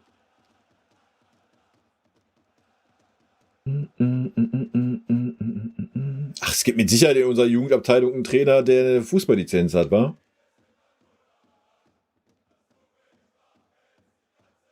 Deutschland eine richtig gute Mannschaft? Keine Ahnung, wie gesagt, ich bin da raus, Leute. Wir werden sehen. Ja, wir machen mit Sicherheit mal den Montagsstream. Und wenn ihr dann über die Nationalmannschaft labern wollt, der Montagsstream ist ja für euch da. Nochmal an den, der gerade auch hier nicht durchgeblickt hat. Der Stream ist ja für euch, nicht für mich. Ich setze mich nicht hier hin und gebe Themen vor, sondern ich gehe darauf ein, was ihr schreibt. Wenn ihr da Bock drauf habt, dann ja. Ich werde mir die Spiele natürlich angucken. So ein Ding halt. Ja, Müller ist ja auch ein wichtiger Faktor, gerade auch für junge Spieler und sowas. Hat er bei uns ja auch bewiesen, ne? Möchte ich Müller ja auch gar nicht absprechen. Also. Aber hätte er ja den Kumpel Mats Hummels auch noch mitnehmen können, damit der Müller auch jemanden hat, mit dem er Tischtennis spielen kann.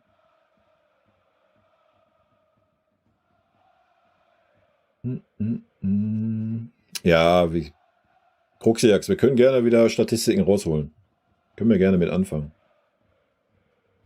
Kannst du ja auch gerne mal die Statistik raussuchen, wie viele Ballverluste Thomas Müller hatte, die zu gefährlichen Situationen oder gar zu Gegentoren geführt haben. Dann kannst du das mal ins Verhältnis setzen. Zu seinen 16 Scorerpunkten.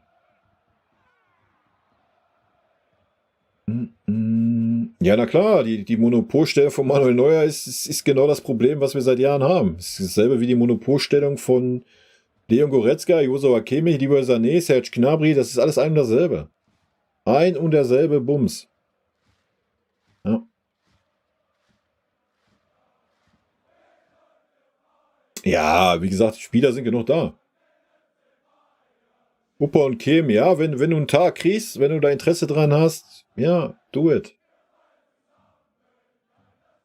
Oh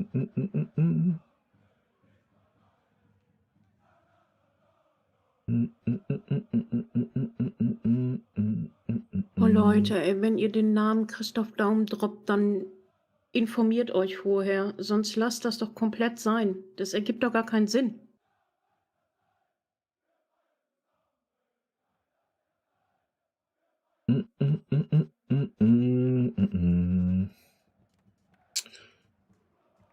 Wir werden sehen. Ich sag ja, es wird eine hoffentlich ereignisreiche Sommerpause für uns werden. Ja, weil dann heißt, wir haben viel Fluktuation im Kader. Das wäre schön, ja.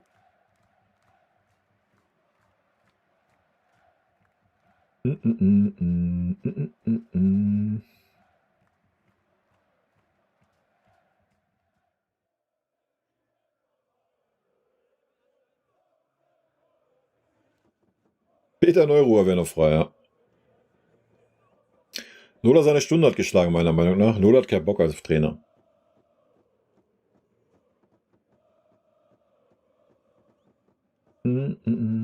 Blona, vielen lieben Dank nochmal, ne? Ich bin jetzt angekommen an deiner 5-Euro-Donation. Vielen lieben Dank für 5 Euro. Ja, aber Arsene Wenger, haben wir doch letztes Mal schon nachgeguckt. Der ist doch auch schon uralt. Bayern braucht einen Trainer, der weiß, wie Fußball spielen ist. Das ist ja die Frage, brauchen wir das? Wenn wir angeblich einen Umbruch gestalten wollen, brauchen wir dann einen Trainer, der Ballbesitz Fußball spielen lassen möchte unbedingt? Das ist ja, was ich sage. Deswegen brauchen wir halt endlich einen verkackten Trainer, Alter. Um endlich mal zu wissen, welche Vorstellung hat der Trainer. Oder der Verein muss endlich mal eine klare Linie haben und sagen, das ist unsere Vorstellung für den Fußball, den wir spielen wollen die nächsten Jahre. Aber nochmal, alle Trainer, die bisher im Gespräch waren, haben komplett unterschiedliche Spielphilosophien. Das passt halt alles irgendwo nicht zusammen. Das ist ganz wild.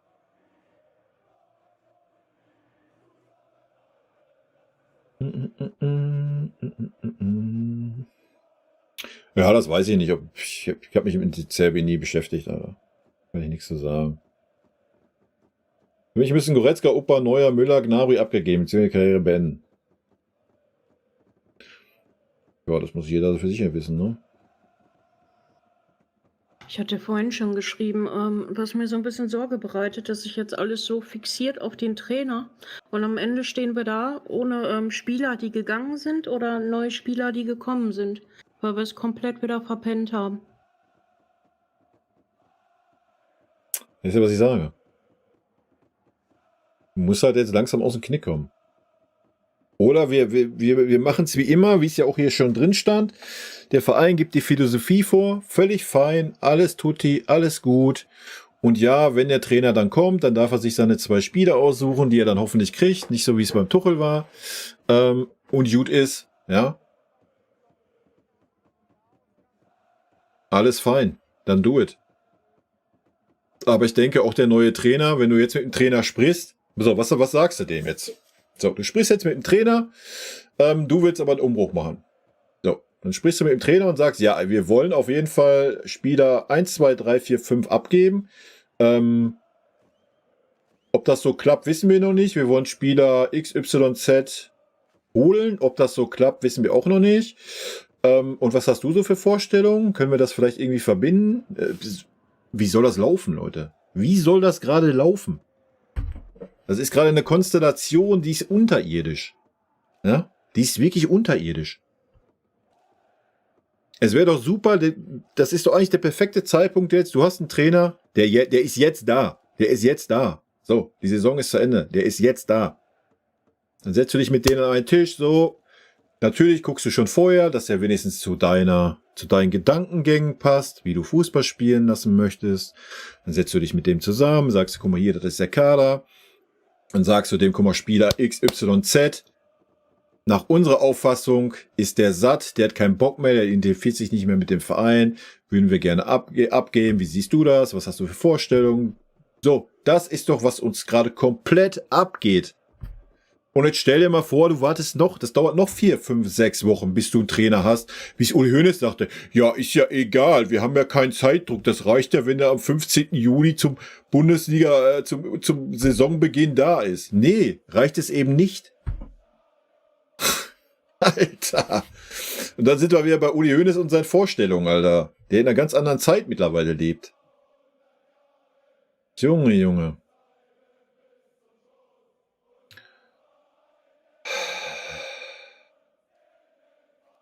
Fassungslos bin ich.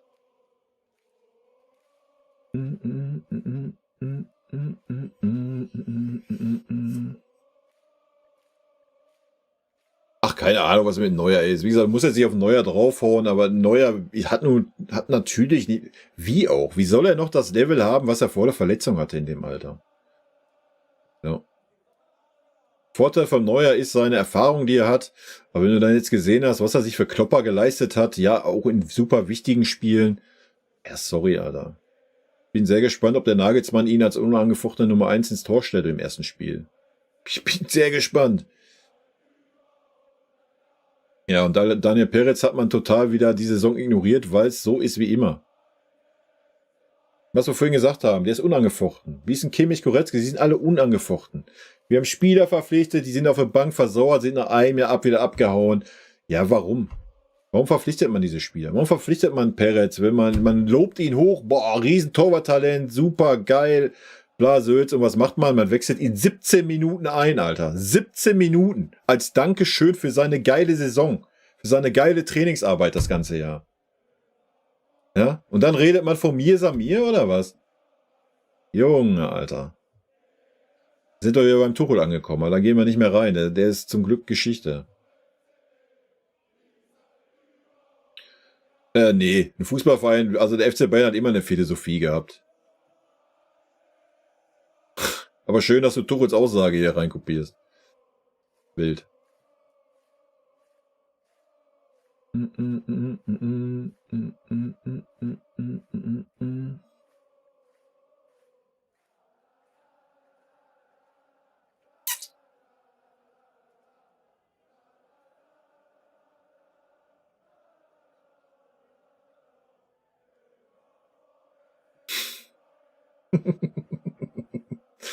Wenn die Transfers so laufen wie die Trainersuche aktuell, dann gute Nacht, ja.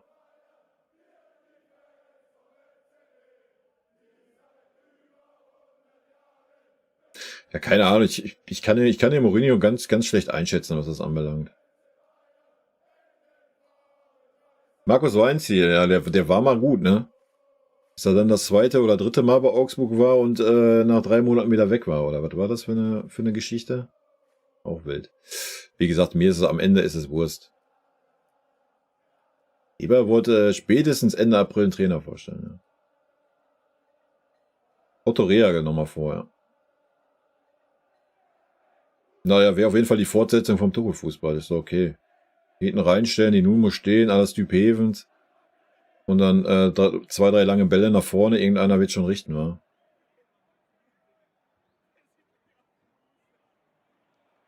Das verstehe ich eh nicht. Ich dachte, Bayern hätte ein Konzept seit Van Gaal, Guardiola, also mal abgesehen von dieser Saison. Ja, eigentlich habe ich das auch mal gedacht. Das haltet ihr vom Postecoglou. Ich weiß nicht, wie man den ausspricht. Ich weiß, wen du meinst. Keine Ahnung. Wie gesagt, Namen sind Schall und Rauch. Warum sägt denn keiner die im Uli ab? Ja, wer soll ihn denn absägen? wer soll ihn denn absägen? Es geht ja nicht. Er ist ja nun mal der Oberste. Er müsste ja schon freiwillig zurücktreten.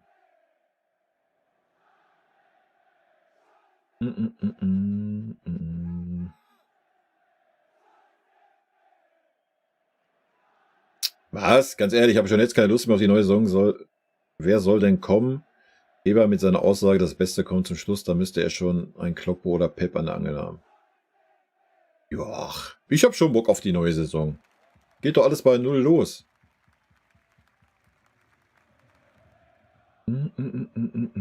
Verkehrszeichen schreibt, das ist das Traurige. Es wird nur über die Fehler des Keepers geredet. Dass uns Manu gegen Real 88 Minuten im Spiel gehalten hat, ist schon vergessen. Mit Ter Stegen hätte es zur Halbzeit schon 3-0 gestanden. Ja, aber wie du siehst, können wir uns damit auch nichts kaufen. Aha, warum hättest du mit Ter Stegen 3-0 zur Halbzeit gestanden? Was ist das denn für ein dummer Take, Alter? Weil Ter Stegen so ein schlechter Torwart ist in Barcelona, oder was? Und wer hat denn gesagt, dass ich einen Ter Stegen aufstellen würde? Und wo hat der Manuel Neuer uns denn im Spiel gehalten gegen Real Madrid? Ein anderer Torwart hätte diese Bälle nicht gehalten, oder was? Also ich habe da keinen Ball gesehen, der irgendwie unhaltbar war, den nur Manuel Neuer gehalten hat. Also ich bitte dich. Eieiei, ist auch ein wilder Take. Aber ja, der Maulwurfhügel war ja dann schuld, dass der Manu den Ball nicht halten konnte. Ja. Haben wir ja dann auch in Hoffenheim gesehen. Da war auch das Tor schuld, dass das Tor auf einmal einen Meter nach links verschoben wurde, ne? Oder Manu so macht. Ach, das Tor ist ja doch da. Ha, Scheiße, Leute. Ja.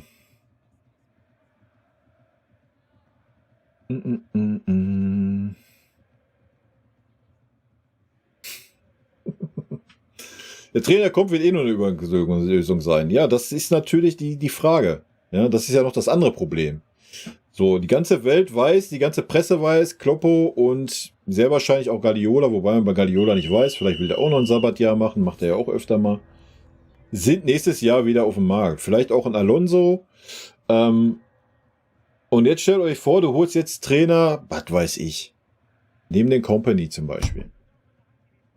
Ey, wir wissen doch alle, was die erste Frage von dem Bildreporter bei der ersten Pressekonferenz ist, oder? Auch noch so ein Thema. Aber ganz so schlimm ist es auch nicht. Eines der Probleme war, dass Tuchel kein Konzept hatte. Wozu geben wir einen Haufen Geld für die Akademie aus, wenn da keine Leute mitlaufen und auch mal spielen? Und das ist richtig, aber diese Leute spielen ja nicht, weil du diese gestandenen Spieler nicht kränken willst.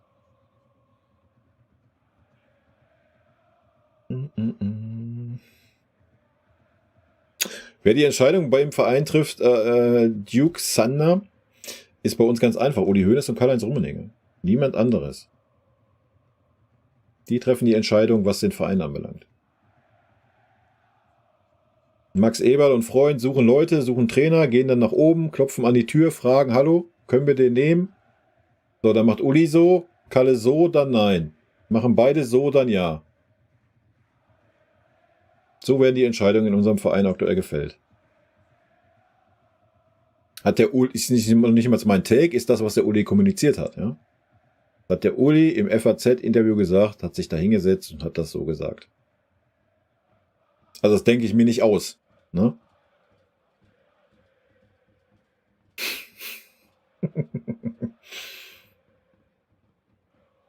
Ja, na klar wäre das gut, dass wir immer den zweiten Torwart im Pokal spielen lassen. Oder auch in der Champions League Vorrunde. Also, aber nochmal. Unser Trainer hat dem Torwart 17 Minuten zugestanden, was vor dem Spiel abgesprochen wurde mit der Aussage, wenn wir mit 2 Toren Unterschied führen, dann wechsle ich dich ein. Da sehen wir doch, wie viel Vertrauen in diesen Torwart herrscht. Nämlich gar keines. Gar keines. Man sagt diesem Spieler mitten ins Gesicht, pass mal auf, wenn wir mit 2 Toren führen, dann wechsle ich dich ein. So, da brauchen wir nicht darüber reden, dass dieser Torwart entwickelt wird, oder? Zaragoza, das nächste gute Beispiel. Ja, war der auffälligste Spieler. Und gegen Hoffenheim? Ja, komm. Den lasse ich jetzt mal wieder besser draußen, ne? Weil ich ja Thomas Tuchel bin. Junge. Ganz wilde Takes hat der Mann gefahren.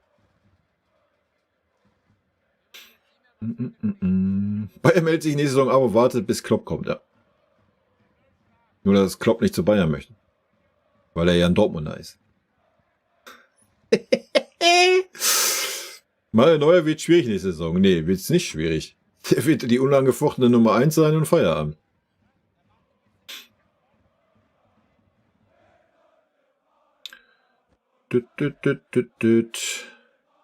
Ich glaube, der wohl nicht ernsthaft dass ein Neuer sich geräuschlos auch nur ein Spiel abgeben würde. Ja?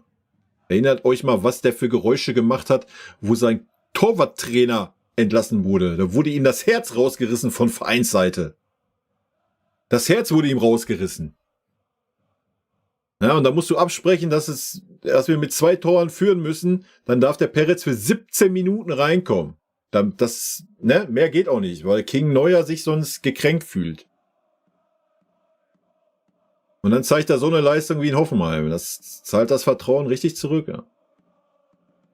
Ganz wild.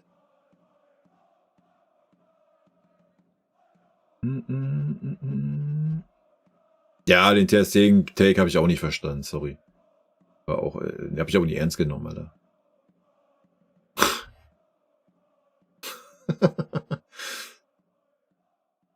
Eieiei. Hätte der Hund nicht geschissen, hätte der Hasen gefangen. Ganz genau. Was gibt's zu trinken, Rakete? Nix. Was hatet ihr gegen Manu? Wer hatet denn hier gegen Manu, Matthias, Alter? Komm hier, tschüss. Junge, Junge.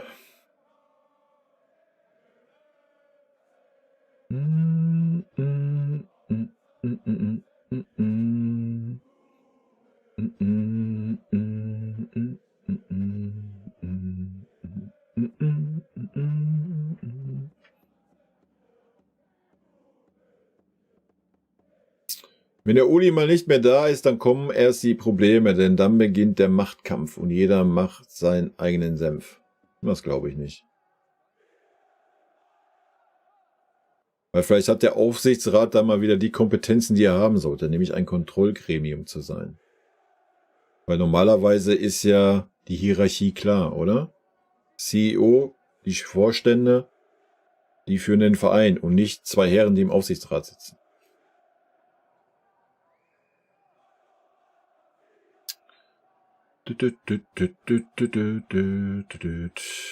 Das Ding hätte Maurus Hügel mit einberechnet, genau, weil er das Stadion kennt.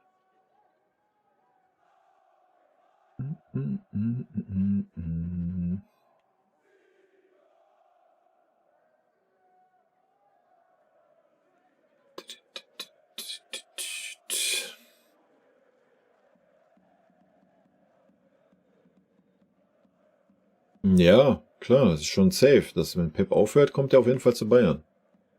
Er will nirgends woanders hin. Und Jürgen Klopp auch. Eigentlich wollen die, weil die waren so lange Konkurrenten, die haben sich jetzt abgesprochen, die möchten gerne mal zusammen ein Team trainieren. Deswegen werden die das in Kooperation machen. Pep und Kloppo. Der eine macht die richtig heiß und der andere zerdenkt den Kopf dann.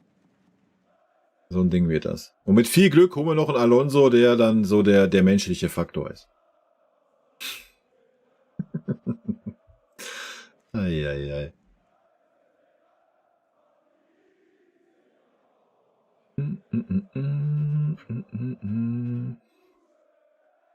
Ja, natürlich drehen wir uns im Kreis, aber wir werden uns auch im Kreis drehen, bis ein Trainer da ist. Was willst du denn sonst auch machen?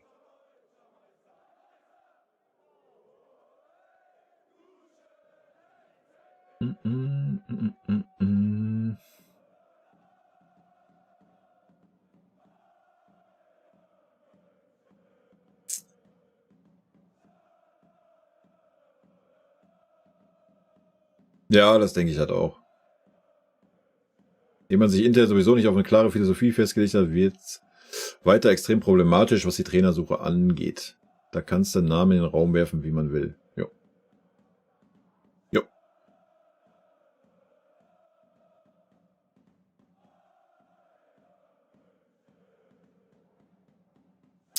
Man hat nun bei Nagelsmann und Tuchel Mist gebaut, wird man aus diesen Fehlern lernen. Warum hat man denn bei Tuchel Mist gebaut? Auf was bezogen?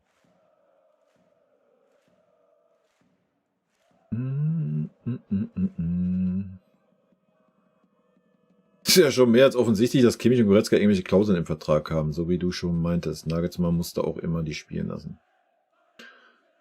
Das wäre auf jeden Fall eine Erklärung. Ob dem so ist, wissen wir natürlich nicht, ne?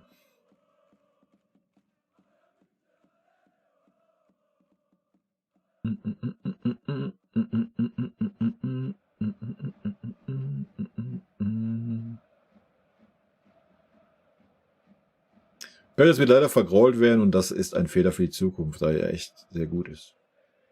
Ich habe ihn auch ganz gut gesehen. Ich habe mir ja ein bisschen was angeguckt gehabt, wo er dann zu uns kam. Leider durfte er sich bei uns ja nicht wirklich zeigen, ne?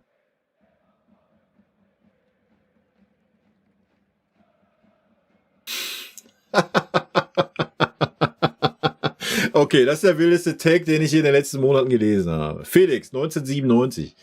Man sollte den gestandenen Spielern wie Kimmich, Goretzka, Gnabry oder Neuer einfach mehr Vertrauen geben und ohne Zweifel spielen lassen. Dann wird es auch wieder stabiler. Ich weiß nicht, inwieweit du dich diese Saison mit dem FC Bayern beschäftigt hast. Anscheinend gar nicht. Eieiei.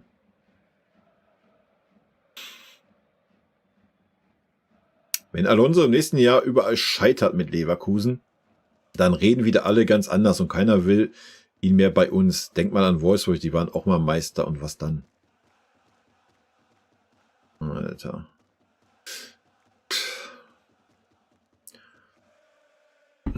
Eigentlich ist es, sorry Gerard, ist es eigentlich nicht wert, darauf einzugehen, oder? Also messen wir die Trainer jetzt nur noch an Titel, oder was? Also ist Alonso jetzt nur ein guter Trainer, weil er Meister geworden ist? Und wenn er nächstes Jahr Zweiter werden würde, I don't know, why, mit einem Punkt Rückstand oder mit 10 Punkten Rückstand, dann ist er ein schlechter Trainer, weil er nicht Meister geworden ist, oder was? Was ist das denn für ein Take? Ich bitte dich. Also, das ist doch keine Denkweise, mit der man rangehen kann. Eieiei. Das ändert doch nichts daran, dass ein Alonso eine Mannschaft aufgebaut hat, die eben das erreicht, was sie gerade erreicht. Und zeig mir, ich glaube, in Deutschland gibt es keinen anderen Trainer, der eine Meisterschaft gewonnen hat, ohne eine Niederlage zu kassieren, oder? So, und das ist dann nichts mehr wert, wenn er nächstes Jahr keinen Titel holt, oder was? Das ist aber ein ganz, ganz wilder Take.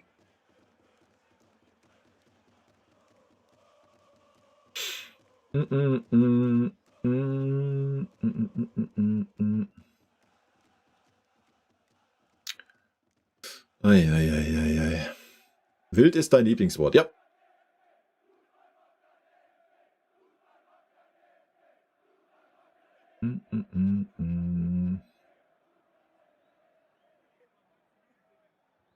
Manche Spieler wissen halt nicht, wenn es Zeit ist, aufzuhören oder nach Saudi-Arabien zu gehen. Ach, das weiß ich noch niemand. Also ich rede Neuer jetzt auch nicht schlecht oder sonst wen, ne? Alles gut. Neuer hat immer noch ein außergewöhnliches Niveau. Aber es werden natürlich einfach ein paar Sachen dazukommen im Alter. Erst recht nach so einer Verletzung. Das ist doch völlig normal. Und es ist doch einfach schade, dass ein Manu nicht von sich aus sagt, pass mal auf, Leute, ich mache noch ein Jahr. Ja, ich nehme das Finale der Home mit. Dann bin ich so weit, dass ich, keine Ahnung, entweder wie du sagst, ich gehe nochmal nach Saudi-Arabien, ziehe mir nochmal die endlosen Millionen rein. Aber ich bin nicht mehr auf dem Niveau, wo ich dann noch sein möchte, der Anspruch an mich. Welchen jungen Torwart habt ihr? Ich führe den ein bisschen ran, ich nehme den ein bisschen unter meine Fittiche. So, das wäre doch mal eine Sache. So, aber dafür hat er einfach nicht das Ego, Alter. Das ist doch das Traurige.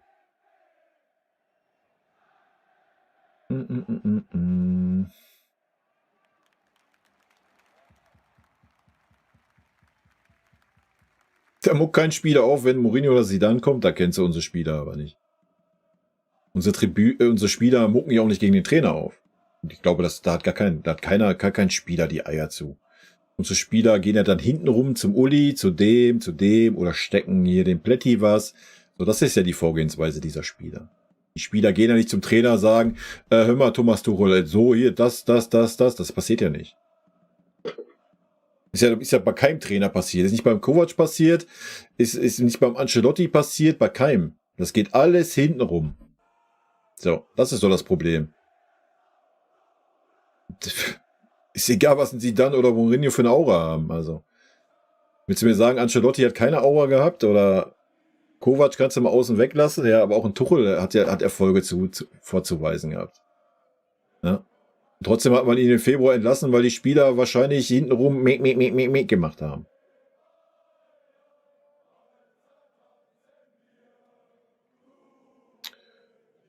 Wäre denn eine Rückkehr von Lahm denkbar, wenn Uli und Kalle aufhören? Das musst du dem Philipp Lahm fragen. Ich würde einen Philipp Lahm gerne bei uns sehen, aber das interessiert ja keinen, was wir gerne hätten, oder?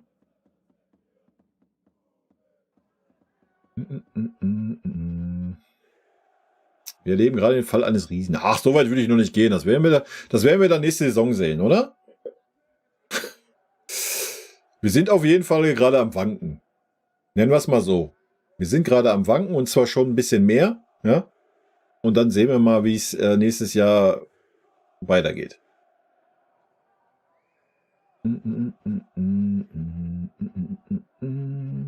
Was soll ich dazu sagen zu Real Madrid? Anscheinend machen sie einen guten Job, oder?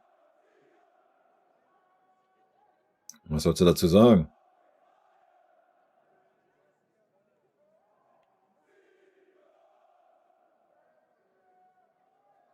Ich finde es interessant, wie gefühlt nur Uli Kalle Kritik bekomme. Was ist?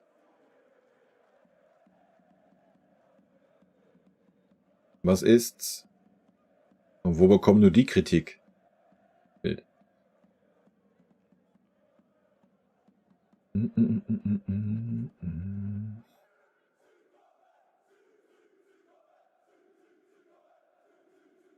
Glubschi Müller, ja, dann muss ich mal an Max Eberl wenden, dann weißt du, ob der darauf eingeht, auf seine super tollen Vorschläge.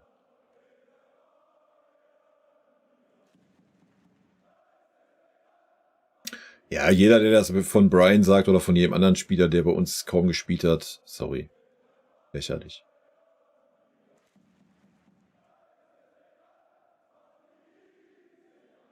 Also meiner Meinung nach ist Alonso nicht so begehrt, weil er so viele Titel geholt hat, einen bis jetzt, sondern weil er da eine Mannschaft geformt hat. Und was für eine? Das kriegst du bei uns nicht hin in 1, 2 Jahren.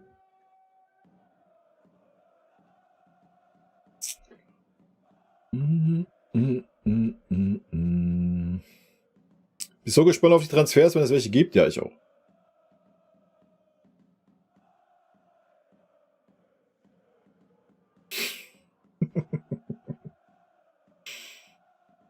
Man darf aber nicht vergessen, dass es früher bei der Trainersuche auch ein wenig Probleme gab. Nicht so große, klar, aber auch nur, weil Uli dann bei Jupp angerufen hat und gesagt hat, komm, mach du. Es geht ja auch gar nicht darum, dass man Probleme bei der Trainersuche hat. Es geht darum, wie diese Trainersuche vonstatten geht. Ja, wie geht diese Trainersuche vonstatten? Man hat ja das Gefühl, dass jeder im Verein gegeneinander arbeitet, anstatt miteinander zu arbeiten. Nochmal, ein Eberl von Anfang an, seitdem er da seine Aufgabe übernommen hat, zur Trainergeschichte hat er gesagt, ich kommentiere keine Namen, in jedem Interview, ich kommentiere keine Namen. Wer kommentiert dann Namen? Uli Hoeneß kommentiert gleich das komplette Bankett, erklärt erstmal der ganzen Welt, wie wir überhaupt an diese Trainergeschichte rangehen, mit wem wir schon gesprochen haben, dass wir nicht mit 3 gleichzeitig reden, sondern dass es einen Kandidat 1 gibt, wenn der nicht will, Kandidat 2, wenn der nicht will, 3, bis Kandidat XYZ irgendwann.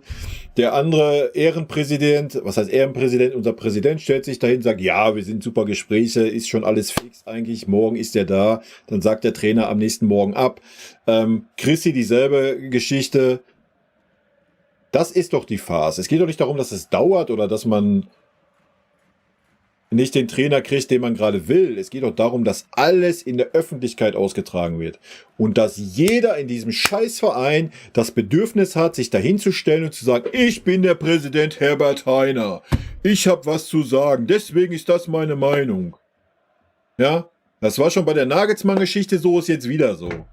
So, jetzt fängt der Chrissy auch langsam an und meint, er muss sich jetzt auch mal ein bisschen profilieren, weil er ja, keine Ahnung, der neue Mann ist. Und dann hast du noch einen Uli Hoeneß da, der meint, ach Leute, komm, ich packe jetzt mal wieder einen aus. So, ich war lange nicht mehr da.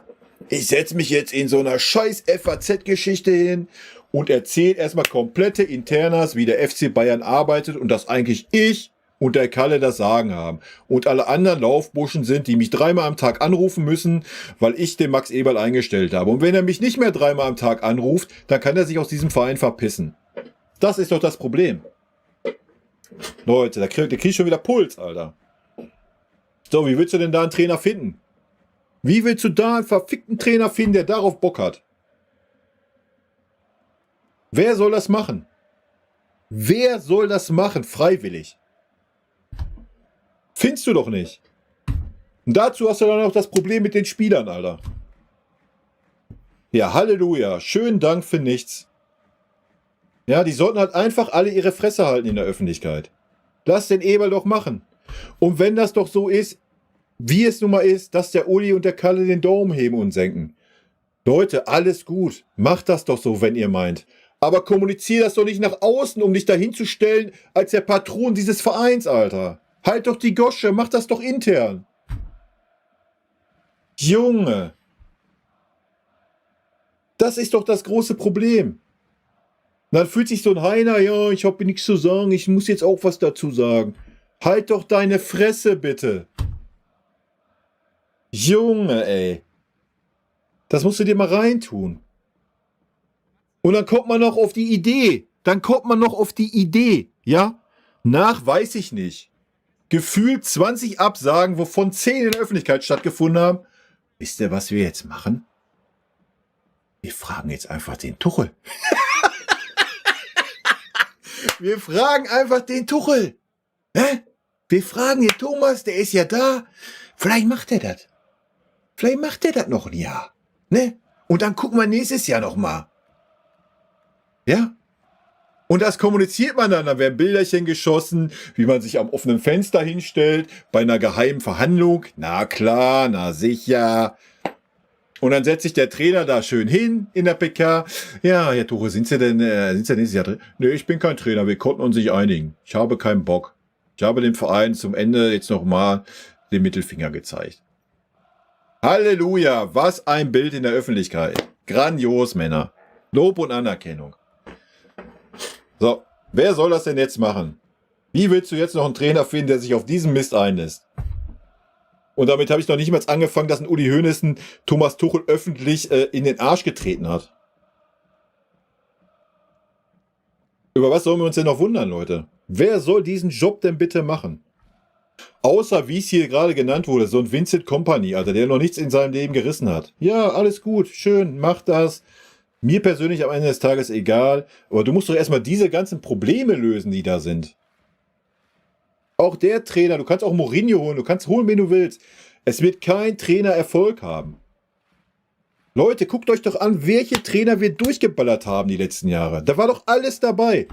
Da war ein Ancelotti dabei, der erfolgreichste Trainer bei Real Madrid ist, seit, was weiß ich. Ja, aber der kam beim FC Bayern nicht klar. So, da ist ein Nagelsmann dabei, der super innovativste Trainer nach Pep Guardiola gehypt wurde. Kommen bei uns nicht klar. Da war ein Kovac dabei. Ja gut, der Kovac hat jetzt vielleicht nicht unbedingt irgendwelche besonderen Dinge. Der Einzige, der da mal ein Jahr klargekommen ist, war der Hansi, weil er schön Puderer ist. Junge, wir haben sämtliche Trainertypen von A bis Z in allen Richtungen haben wir durchgeballert. Dann holen wir den Tuchel, weil Tuchel dafür bekannt ist. Ja, der greift mal durch, der baut mal um. Und ja, was weiß ich. Und der auch maßlos. Hat man nach 8 Monaten schon gekündigt und hat das schon direkt öffentlich kommuniziert. Alter, hör mir doch auf.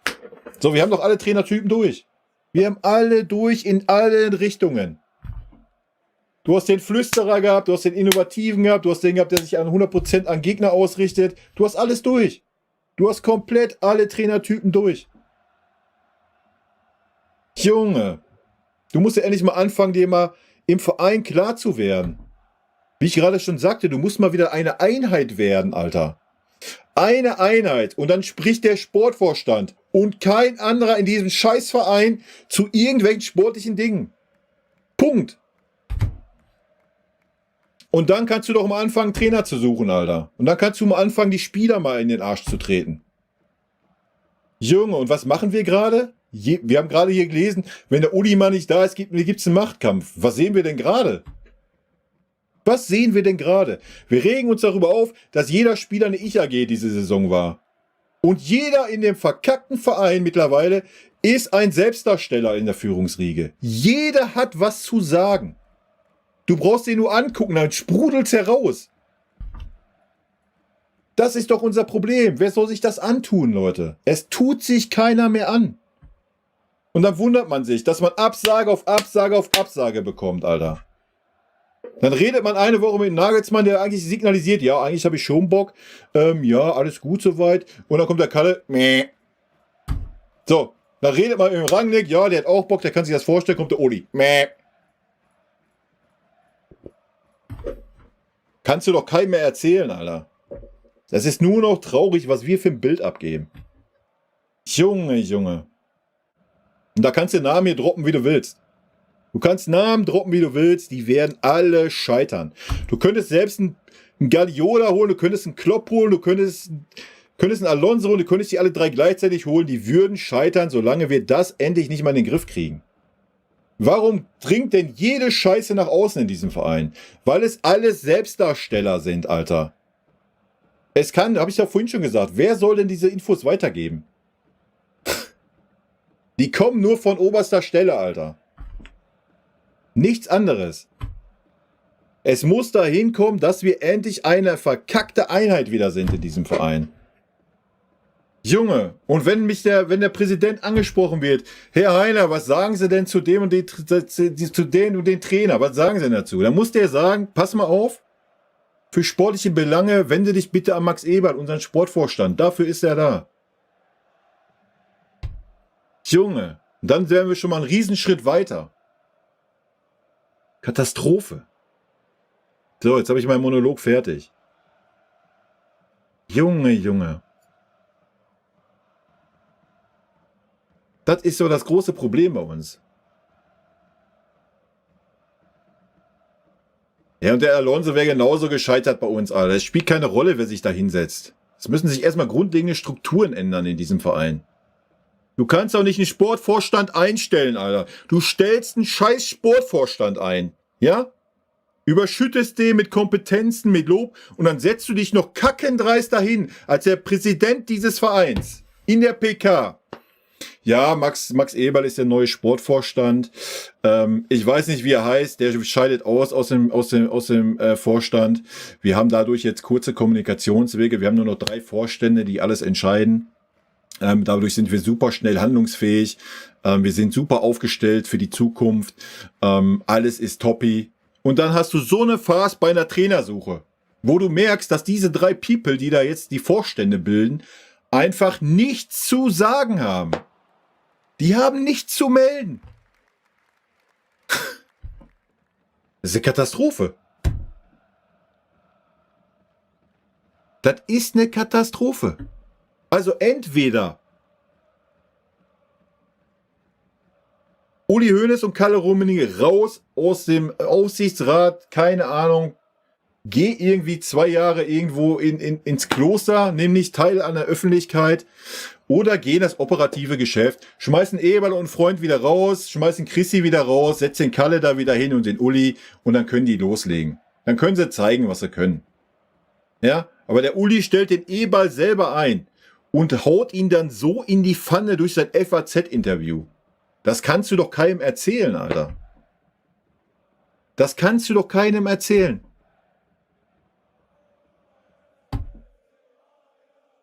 Junge, Junge, da war mehr Ruhe, als Olli und Brazzo da waren. Das sagt alles, oder? Junge, Junge.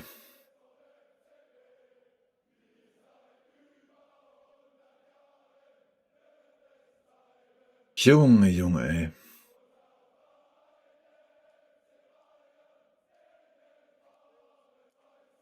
Ja, wir brauchen wieder einen Puderer, ja. Kannst du ja machen, dann verkauf alle jungen Spieler wieder, hau die wieder weg, schick die nach, was weiß ich wohin und gut. Puder die Alteingesessenen und alles ist gut. Junge, Junge.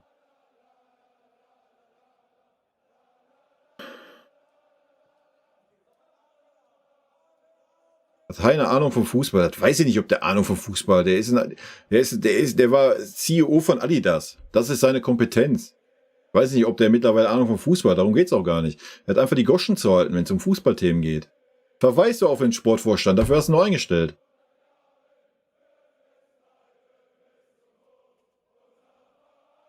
Der FCB muss sich Fragen stellen, was wollen wir zukünftig? Welches Spielsystem bevorzugen wir? Welchen Trainer und welche Spieler passen genau dazu? Sind wir dafür strukturell richtig aufgestellt? Wollen wir Erfolg ohne Rücksicht? Was geht sofort und was mittelfristig? Ja, aber diese Fragen hat sich ja kein Mensch gestellt, sonst würden wir nicht dieses Bild abgeben, was wir gerade abgeben, oder?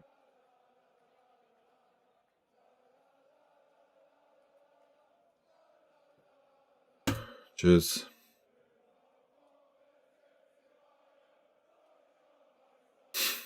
Also, Penny. Endlich kommt es aus mir raus. Nee, das ist hier, ist ja nicht das erste Mal, dass ich das kommuniziere. Ja, aber Eberl kann ja nicht in Ruhe arbeiten. Er muss ja 3-mal am Tag den Uli Hoeneß anrufen. Sonst dreht der Uli Hoeneß ja im Kreis in seiner Butze.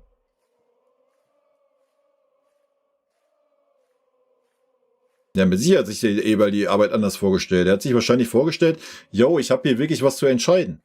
Ja.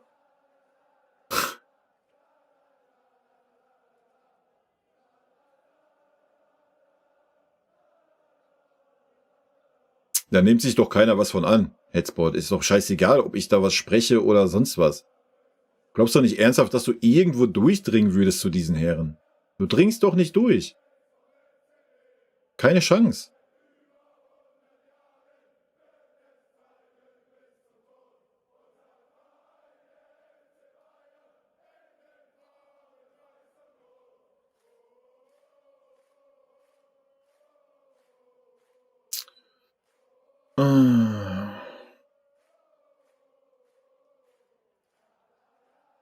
Ach, was hat das denn mit... Also jetzt mal ehrlich, Cordy, was hat das denn jetzt mit irgendwelchen nationalen...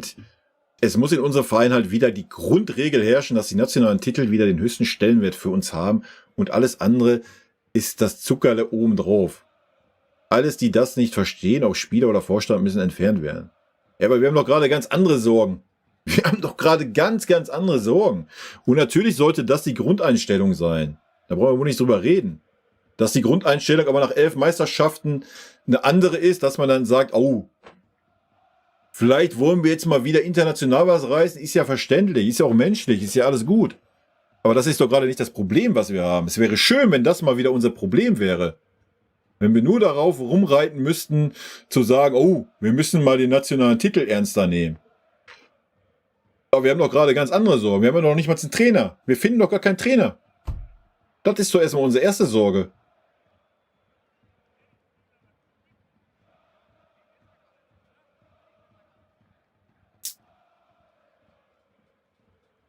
Junge, Junge.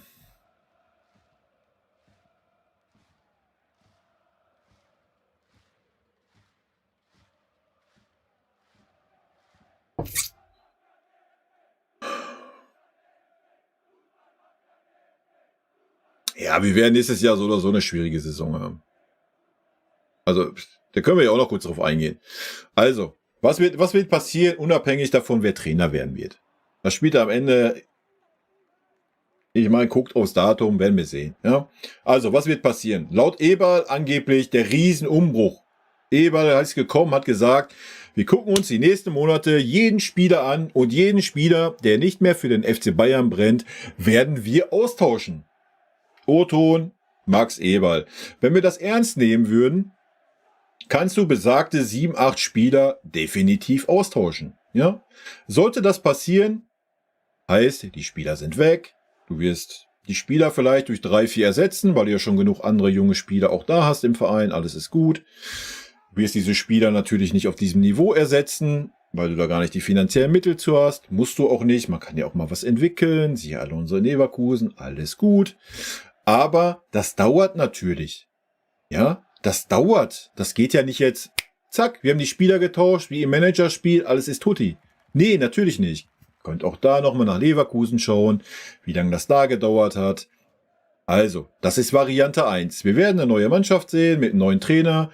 Vielleicht, wenn der liebe Fußballgott oder der Kaiser dem Uli mal ein paar Blitze beim Scheißen auf die Birne nagelt, wird er vielleicht wieder ganz normal im Kopf und sieht ein, yo, wir haben jetzt mal einen Trainer, zu dem stehen wir sind mal geschlossen als Verein, stehen hinter dem Trainer. Dieser Trainer bekommt halt ein bisschen mehr Zeit und entwickelt eine neue Mannschaft. So, dann werden wir nächstes Jahr mit sehr hoher Wahrscheinlichkeit nicht um die Meisterschaft spielen. Ja? Da muss schon wirklich alles direkt einschlagen, alles direkt passen. Wie soll das klappen? Sehr schwierig. Möglichkeit 2, es kommt Hansi Flick, ja? Oder irgendein anderer Alteingesessener beim FC Bayern. Die ganzen Pappköppe, die jetzt schon satt sind, die jetzt schon nur auf den Gehalt ausruhen beim FC Bayern, bleiben beim FC Bayern. Und du wirst dieselbe Scheiße sehen, wie wir diese Saison, wie wir letzte Saison und so weiter gesehen haben. Ja, der Fußball wird sich ein bisschen verändern. Du wirst wahrscheinlich dann nicht mehr den Fußball sehen wie unter Tuchel, der sich sagt, oh, ich stelle mich hinten rein. Oder ich richte mich an den ersten FC Köln aus und feiere in der zweiten Halbzeit, dass wir ein 1-0 nach Hause fahren. Das wirst du dann vielleicht nicht mehr sehen. Aber du wirst trotzdem dieselben Probleme haben, weil die Spieler dieselben Leute sind. Du wirst wieder die Spieler haben, die hintenrum irgendwelche anderen Spieler torpedieren, die hinterrum zum Uli laufen. Du wirst wieder die Spieler haben, die keinen Bock haben. Du wirst die Spieler haben, die gefrustet sind. Du wirst wieder Spiele haben, wie ein 0-1 gegen Bremen zu Hause, wie ein 1-5 in Frankfurt, wo die ganze Mannschaft einfach mal keinen Bock hat. Und wo du weiterhin die Spieler haben wirst, die nicht aufstehen, die nicht diese Führungsspieler sind, obwohl sie diesen Anspruch haben. Und du wirst den gleichen Grottenscheiß wie diese Saison sehen. So, das ist doch was die Aussichten sind. Plus die Aussichten, dass dann die Spieler wie Brian Zaragoza, wie Matistel, wie Sascha Boe, wie unsere 3 neuen Profis, die wir verpflichtet haben aus unserer Nachwuchsabteilung, wie Smolarek, Ansnu, dass die Spieler wieder nur ignoriert werden und auf der Bank sitzen. So, das sind die beiden Alternativen, die wir haben. Da brauchen wir nicht davon reden, dass wir nächstes Jahr um eine Meisterschaft mitspielen. Ist mein Take.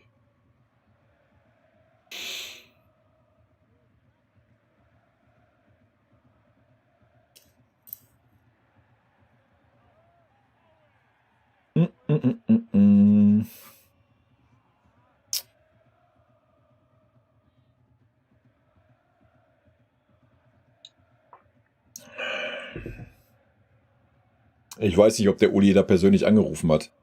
Beim Rangnick.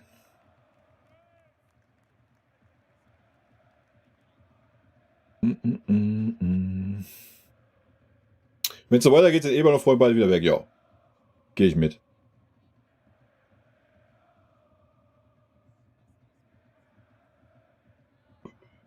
Wunderschönen guten Abend, bin zu weit weg. Was hat der Uli in der CZ gesagt und damit den Max indirekt schlecht gemacht? Was hat der Uli wieder erzählt? Ne, das kann ich dir nicht zusammenfassen. Guck dir das gerne an.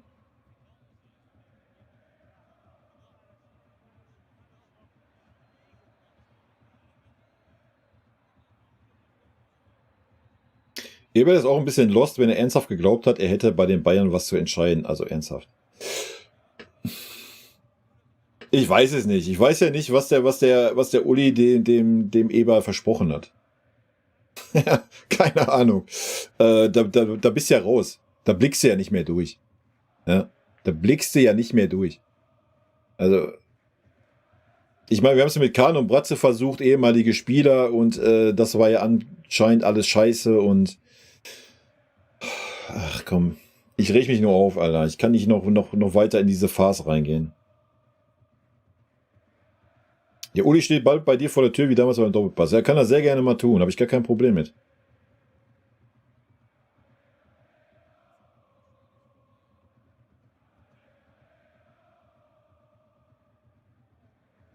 Der Freund hat sich wahrscheinlich auch was anderes gedacht, ja.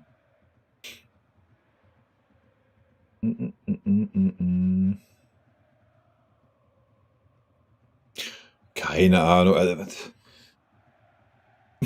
ich weiß nicht, du kannst den Eber seine Sätze ja auch nicht mehr ernst nehmen.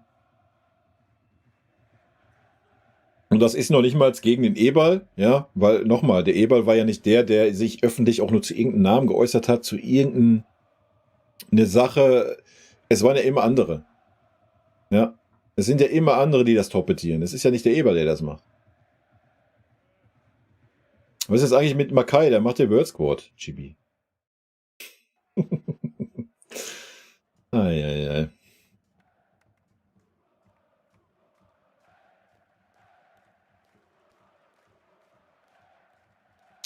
Ja, es wird sich auch nichts ändern, ey. Gehe ich auch von aus.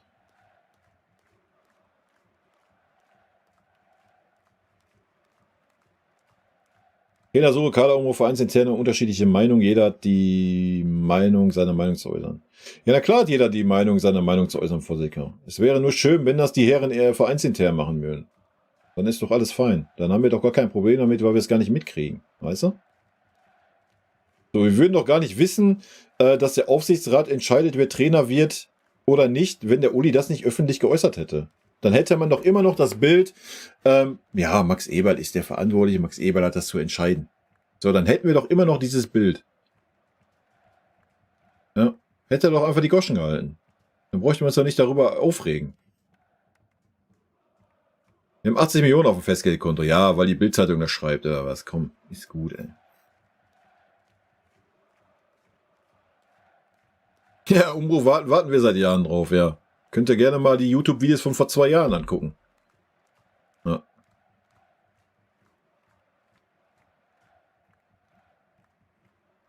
Fand es an Tag schon wichtig, dass man dieses Jahr so krass den FC Lustlos bei uns gesehen hat. Den haben wir doch schon letztes Jahr gesehen. Den hast du letztes Jahr genauso gesehen. Collio. Wo ist der Unterschied? Ich verstehe das ja auch, den Tag, den du bringst, aber wie gesagt, das ist ja unser kleinstes Problem gerade. Ja? Und dass wir diesen FC Lustlos sehen, liegt doch daran, dass diese Spieler oder viele dieser Spieler ewig lange in diesem Verein sind und jedes Jahr Meister geworden sind. Natürlich, es ist doch menschlich.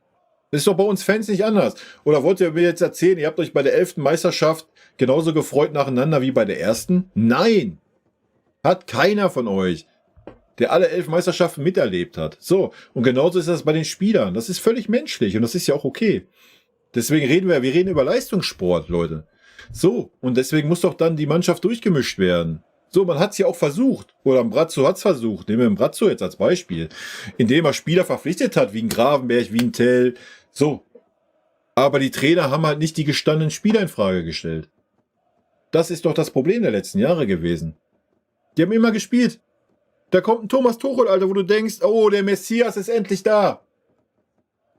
Der Messias schlechthin, der null Rücksicht auf große Namen nimmt. Und was macht der Typ? Er pudert dieselben Spieler. Und spricht einen Gravenberg und so weiter die Qualität ab, überhaupt auf der Bank zu sitzen. Alter Belly, ey.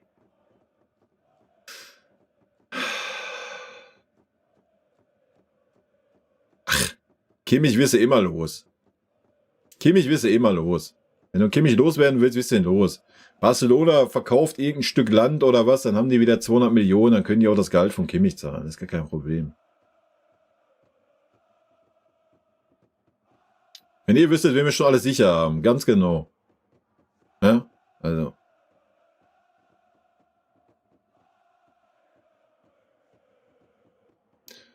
Ja, na klar. Liegt das daran, dass das, oder wodurch ist der Erfolg entstanden bei Leverkusen mit Alonso? Dass er in Ruhe arbeiten konnte. Dass der Verein hinter diesem Trainer stand. Ja, ganz genau. Und da müssen wir hinkommen, Leute. Wann haben wir das letzte Mal gehabt? Jupp Heynckes. Wer der Einzige, der mir einfällt? Ottmar Hitzfeld. Ja. Danach, es wurde jeder Trainer torpediert, Alter. Jeder. Und da waren ja nicht irgendwelche Würste dabei. Mal abgesehen von Kovac und, ja. Junge, Junge.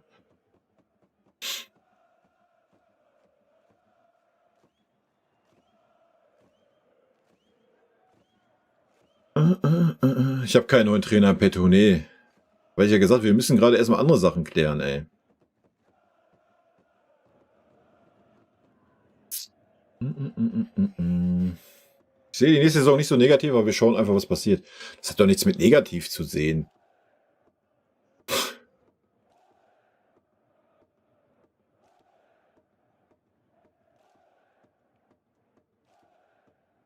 Das ist richtig, ja. Bei uns will gerade jeder, kannst du jeden Namen reinwerfen bei uns. Und das Krasse ist ja, selbst wenn die Presse irgendwelche Namen reinwirft, beim FC Bayern gerade, weil es ist ja gerade jeder potenziell Trainer bei uns, dann werfen die auch gleich den Take hinterher, dass er schon abgesagt hat.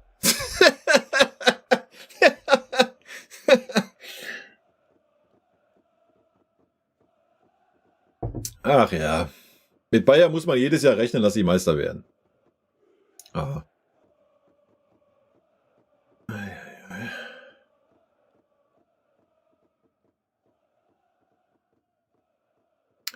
Alter, habe ich noch einmal den Plettenberg hier lese, ne?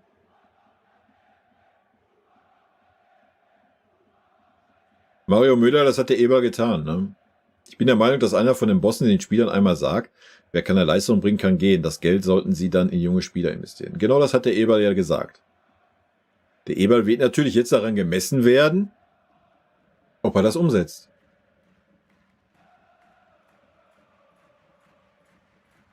Da. Wenn ein Umbruch gemacht wird, ist das Finale da Home unerreichbar. Ohne Umbruch könnte es mit Glück klappen. Demzufolge glaube ich nicht, dass die Oberen das Finale da Home abschenken werden. Das sehe ich leider anders. Was heißt leider? Ich sehe es halt einfach anders. Ich gehe mit, dass es, wenn wir einen Umbruch machen, sehr schwer wird. Ja, 100 Pro. Aber ohne Umbruch. Leute, ihr könnt ja alle diese Champions League-Saison schönreden, die wir gespielt haben. Auch die Champions League-Saison war teilweise unterirdisch. Ja. Also die Spiele in der Vorrunde oder Spiele gegen Lazio, Spiele gegen Manchester United, Alter, das waren Leistungen, die waren auch einer Champions League unwürdig. Also, nee, ich geh den Take nicht mit.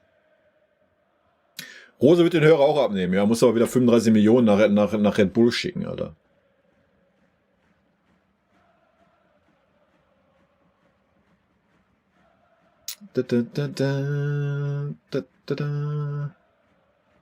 Uli hat Eberl einen ruhigen Arbeitsplatz mit einer guten Work-Life-Balance versprochen. Ja, na klar, wenn der Uli 3/4 der Arbeit selber macht.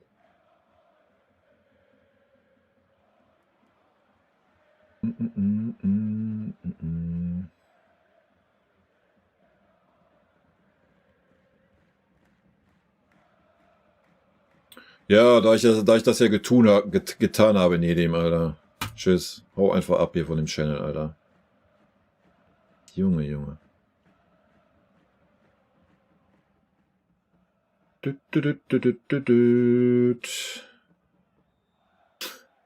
Was glaubst du, wie viel Transferbudget muss der Umbruch aufgewendet werden? Meiner Meinung nach sind wir da ganz schnell 100 Millionen plus. Bin mal gespannt, ob Bayern das ausgeben will. Du weißt schon, dass man auch Transfereinnahmen erzielt, oder? Also wir haben letztes Jahr, gut, wenn du jetzt Bouillet noch dabei rechnest, weiß ich nicht, haben wir aber auch noch einen Überschuss erzielt, obwohl wir 100 Millionen für den Harry Kane ausgegeben haben. Also.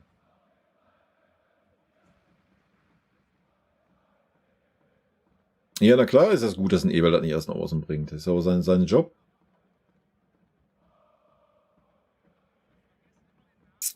Meine Prognose, No-Name-Trainer Umbruch Light, Platz 5 in der Liga. Ein weiteres Triple Zero, kein Finale der Home und Uli setzt ein zerstörerisches Werk fort. Ach, ich weiß nicht. Vielleicht kriegen wir auch noch die Kurve, Leute. Ja. Mir fehlt so ein bisschen der Glaube aktuell dran, aber das ist ja nicht schlimm. Vielleicht wird's ja alles. Ja, das habe ich beim Tuchel auch gedacht, ne? Van Bommel würde die mit dem Knüppel über den Platz jagen.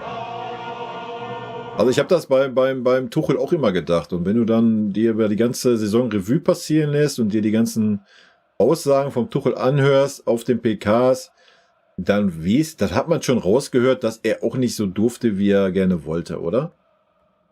So, und das wäre ja bei einem Van Bommel auch nicht anders.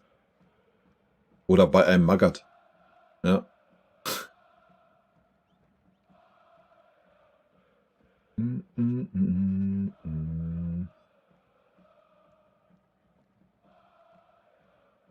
Du hast alle Meisterschaften abgefeiert, nur so am Rande. Und du hast die 11. immer noch genauso abgefeiert wie die erste. Das glaube ich dir nicht. Wenn, dann bist du auf jeden Fall die Ausnahme der Regel. Also ich habe das nicht. Aber vielleicht bin ich auch die Ausnahme der Regel.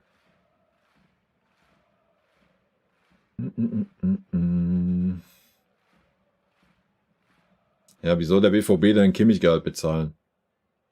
Das ist ein Ding der Möglichkeit. Die sind da noch nicht größenwahnsinnig.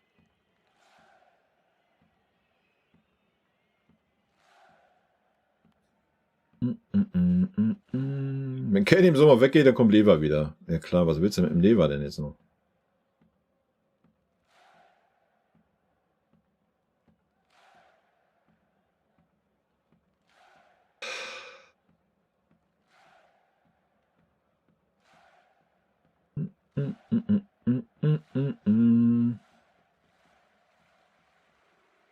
Was war Kovas Spruch? Kannst nicht Formel 1 fahren mit dem VW Golf.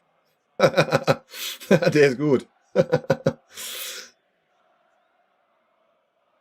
Der FC Bayern steht an einem Scheidepunkt. Sollten sich die Verantwortlichen nicht bald zusammenreißen, wird es wirklich ernst. Holt man einen Interimstrainer und hofft auf nächstes Jahr?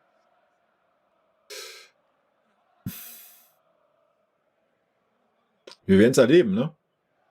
Oder holt man jetzt noch einen Trainer, der was aufbaut? Welches System spielt der Trainer? Wird es einen Umbruch im Kader geben oder vertraut der Trainer auf den aktuellen Kader? Wird einem Eberl und Freund endlich mal das Vertrauen ausgesprochen oder muss man weiter um Erlaubnis fragen beim Vorstand? Wir hätten so viele junge Spieler, die man aufbauen könnte für die Zukunft. Ja, na gut, immerhin möchte ja auch Uli Hoeneß, dass junge Spieler eingebaut werden. Ja, das ist ja wenigstens ein kleiner Hoffnungsschimmer, oder?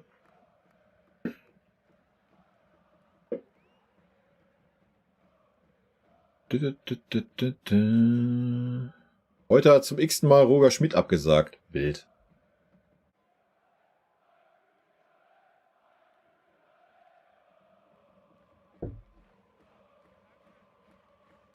BVB ähnliche Großbaustellen in neuer Saison wie FCB? Ja, keine Ahnung, da bin ich nicht im Thema. Ich habe mich nur gewundert, dass Lars Ricken den Dingens beerbt. Den Aki. Ansonsten bin ich da nicht im Thema, was den BVB angeht. Das Finale da oben wird nichts wie letztes Mal. Letztes Mal standen wir im Finale da oben, aber dass wir das nächste Saison erreichen, ist sehr utopisch.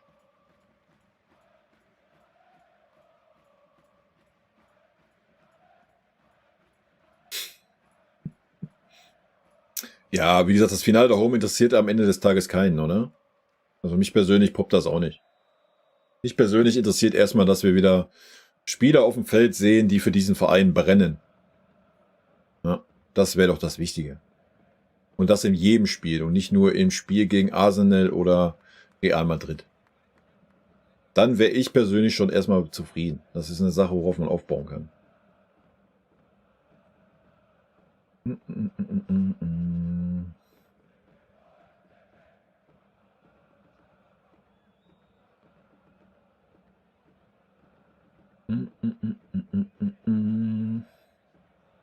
Klar hätte man das Bild nicht und das wäre auch gut. Aber trotzdem hätten wir immer noch keinen Trainer. Und wir würden hier diskutieren, warum hat Eberl noch keinen Trainer?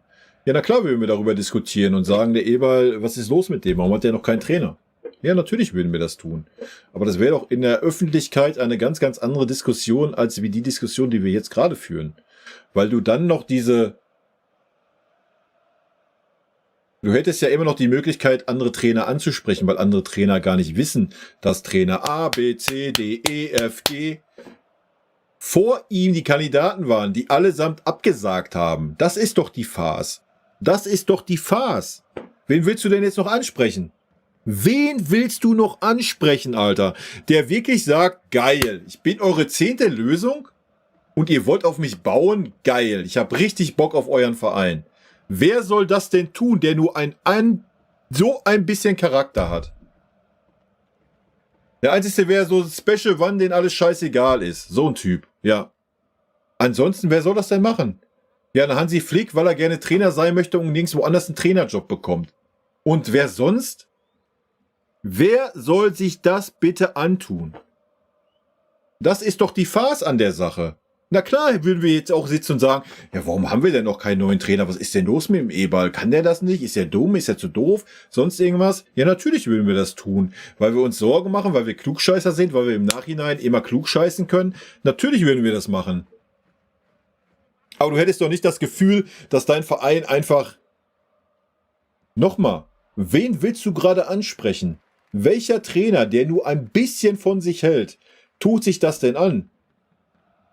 Jeden Trainer, den du jetzt verpflichtest, der kommt doch, der weiß eigentlich, wenn er kommt zum FC Bayern und nicht Minimum 2 Titel holt, dass er definitiv weg ist. Egal, ob der einen 2-Jahres-, einen 3-Jahres-, einen 1-Jahres- oder 5-Jahres-Vertrag unterschreibt. Der ist weg, weil in der Saison danach ein Klopp, ein Guardiola und noch der eine oder andere Trainer auf dem Markt ist. So, welcher Trainer soll das denn gerade machen? Freiwillig.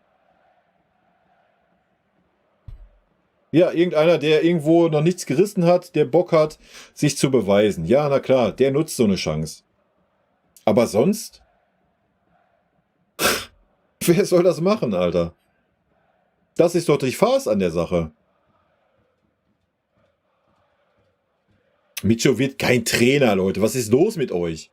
Ihr seid doch immer die hier die Social Media lesen, Zeitungsberichte lesen. Beschäftigt euch immer damit, was ein Demichelis gesagt hat. Was hat der vor, ich weiß nicht, vor 2 Monaten gesagt? Öffentlich? Ja, google das am besten mal, lies das mal nach. Junge, Alter. Ihr haut einfach immer irgendwelche Namen raus, ohne euch überhaupt mal damit zu befassen, oder was? Junge.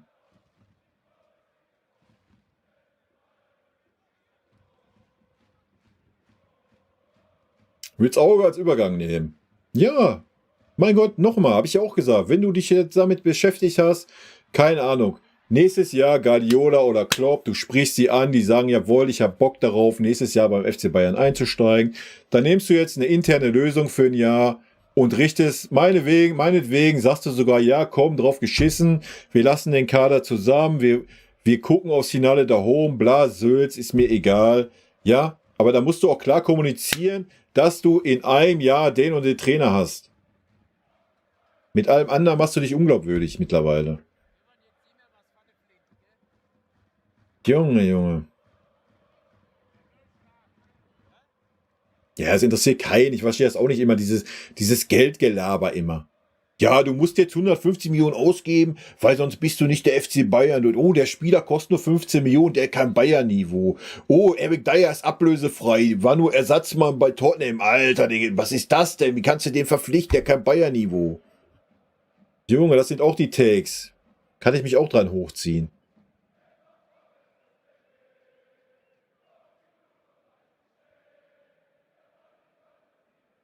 Alter, ich setze den Namen Plettenberg hier auf die Bannliste, Leute. Ich sag's euch.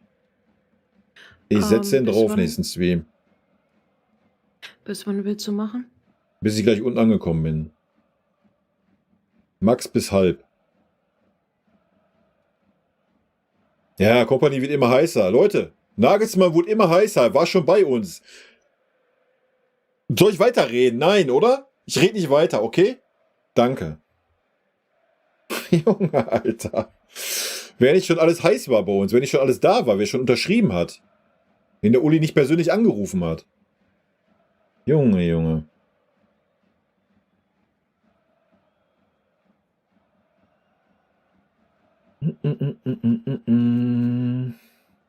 Kimmich war eine Katastrophe, Alter. Junge. Kimmich hat 5, 6 gute Spiele als rechter Verteidiger gemacht. Das ist richtig, ja. Er hat eine gute Phase gehabt. Gerade um das Dortmund-Spiel und danach die Champions League-Spiele.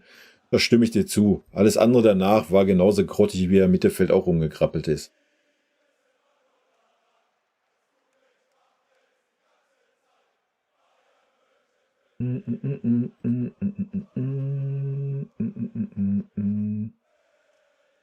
Ja, da hast du die 11. Meisterschaft hast du dann noch ein bisschen mehr gefeiert. Da gebe ich dir recht, ja, weil es so unverhofft kam.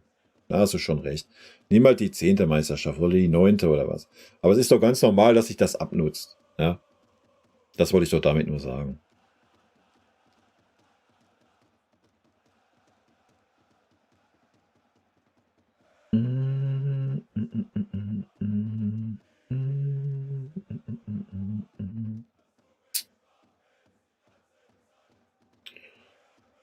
Ach ja.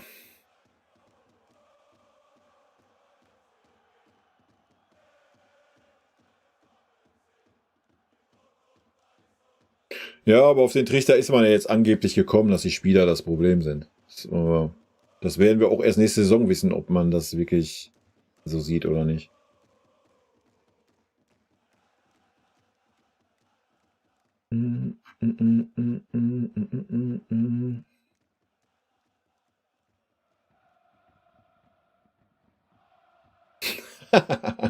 Nachdem Nagelsmann abgesagt hat, haben sie beim Versuch mit Tuchel noch mal ein Jahr zu machen die Würde verloren. Ist leider falsch, hat der Ralf Rangnick abgesagt. Aber ja, war schon ein wilder Take. Aber meiner Meinung nach muss Eberl auch mal die Fresse halten. Solche Aussagen von Eberl fühle ich auch nicht mit. Zum Schluss kommt das Beste oder Ende April wollen wir einen neuen Trainer vorstellen. Ja, das kannst du ihm so auslegen. Aber das Problem ist, wenn alle anderen die Fresse aufmachen, muss er halt auch die Fresse aufmachen. Er ist der Sportvorstand, Alter. Soll er also gar nichts sagen und alle anderen um ihn herum labern was? Was ist das dann für ein Bild? Kann er halt auch nicht bringen. Soll er dann sagen, ja, pass mal auf, wenn der Eber gefragt wird als Sportvorstand, nee, gehen Sie mal zum Vereinspräsidenten, fragen Sie mal den. Oder gehen Sie mal zum Aufsichtsratmitglied Uli Hoeneß, fragen Sie mal den. So, was soll der Eber sagen?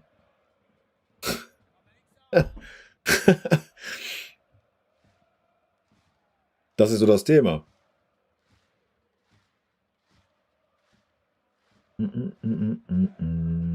Ja, aber das geht ja seit Jahren nicht mehr bei uns. Dass mal irgendwas ohne die Öffentlichkeit stattfindet, das geht bei uns seit Jahren nicht mehr. Das ist ja eine Katastrophe.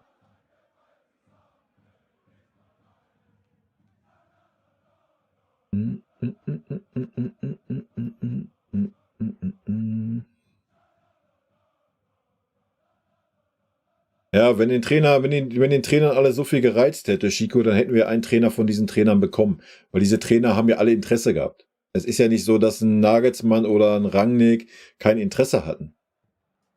Dann hätte man ja nicht jeweils eine Woche mit denen Gespräche geführt. Diese Trainer hatten ja Interesse. Und natürlich, ja, sind das Sachen, wo ein Trainer Interesse dran hat. Aber dann fragte ich mal, warum diese Trainer dann doch abgesagt haben. Obwohl sie haben ja nicht abgesagt. Sie haben sich ja nur für ihre aktuelle Ausstellung entschieden. Deswegen haben sie ja überhaupt erstmal eine Woche mit dem FC Bayern gesprochen. Ne? Das ist ja dann nicht Absagen. Die haben sich ja dann für ihre aktuelle Stellung entschieden. Noch so ein wilder Take von unserer Vereinsseite.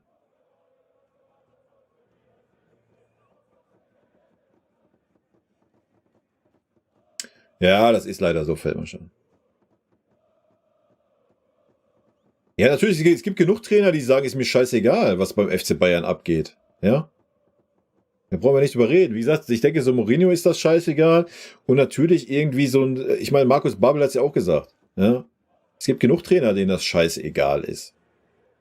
Aber wir haben ja die ganze Zeit davon geredet als Verein, wir wollen jetzt einen Trainer haben, der langfristig etwas aufbaut, der diese und diese Vision hat und so weiter. Und der Zug ist leider abgefahren. Ja?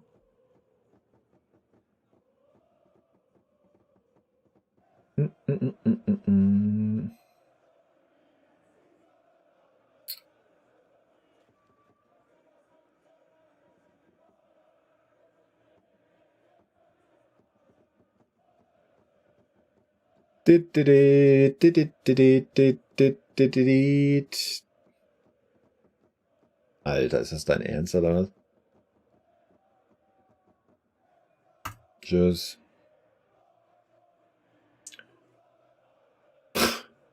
Ja, Arsene Wenger mit 74 geht das noch.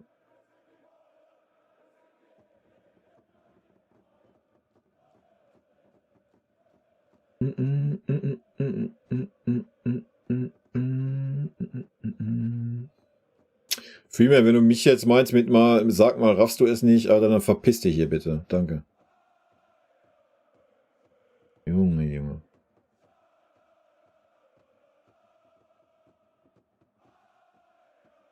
Ob ich eine Lederhose im Schrank habe? Ne, muss ich mal reingucken.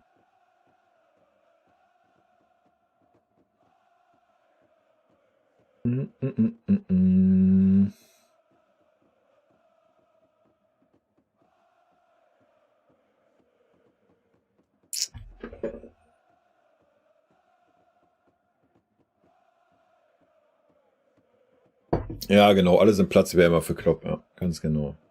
Lächerlich.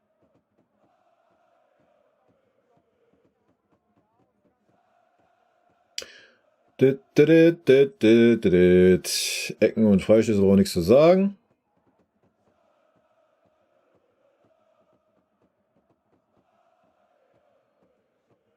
Die Vermutung, wer bei euch der Maulwurf sein könnte. Eieiei. Nicht böse gemeint, aber nach der schlimmsten FC-Saison tut es gut, dass es bei den Bayern wenigstens auch mal nicht läuft. Ist aber kein Vergleich zum Scherbenhaufen in Köln. Ja, das weiß ich nicht, ob man sich in seinem eigenen Elend am Elend anderer hochziehen sollte.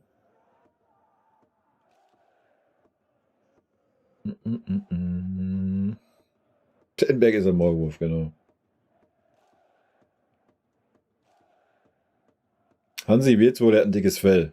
Naja, ich glaube eher, dass Hansi gar keine Möglichkeit hat. Der ist froh, wenn ihn überhaupt jemand nimmt nach seiner Nationalmannschaftsgeschichte, Alter.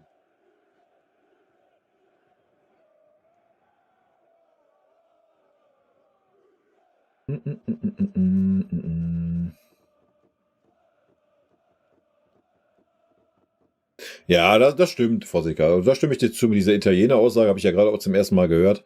Das ist schon wild, ja. Also das verstehe ich auch nicht. Es sei denn, Eberl hat schon einen Trainer safe und kann es nur noch nicht öffentlich machen. Wer weiß.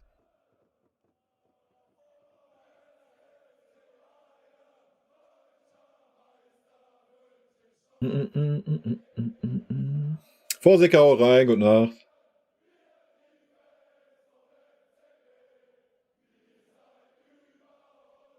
Ja, das weiß ich nicht. Also, aber das Bild, was wir gerade nach außen produzieren, lässt auf jeden Fall vermuten, dass das nicht mehr ganz so der Fall ist, ne, Marc? Ja, wir bleiben ja auch optimistisch. Wenn der neue Trainer da ist, dann wird der Optimismus ballern. Wenn der Eberl dann nur 3, 4 Spieler austauscht, wo wir alle meinen, macht das mal, dann bist du auch optimistisch. Aber aktuell ist es leider eine Farce, das muss man einfach so sagen, ne?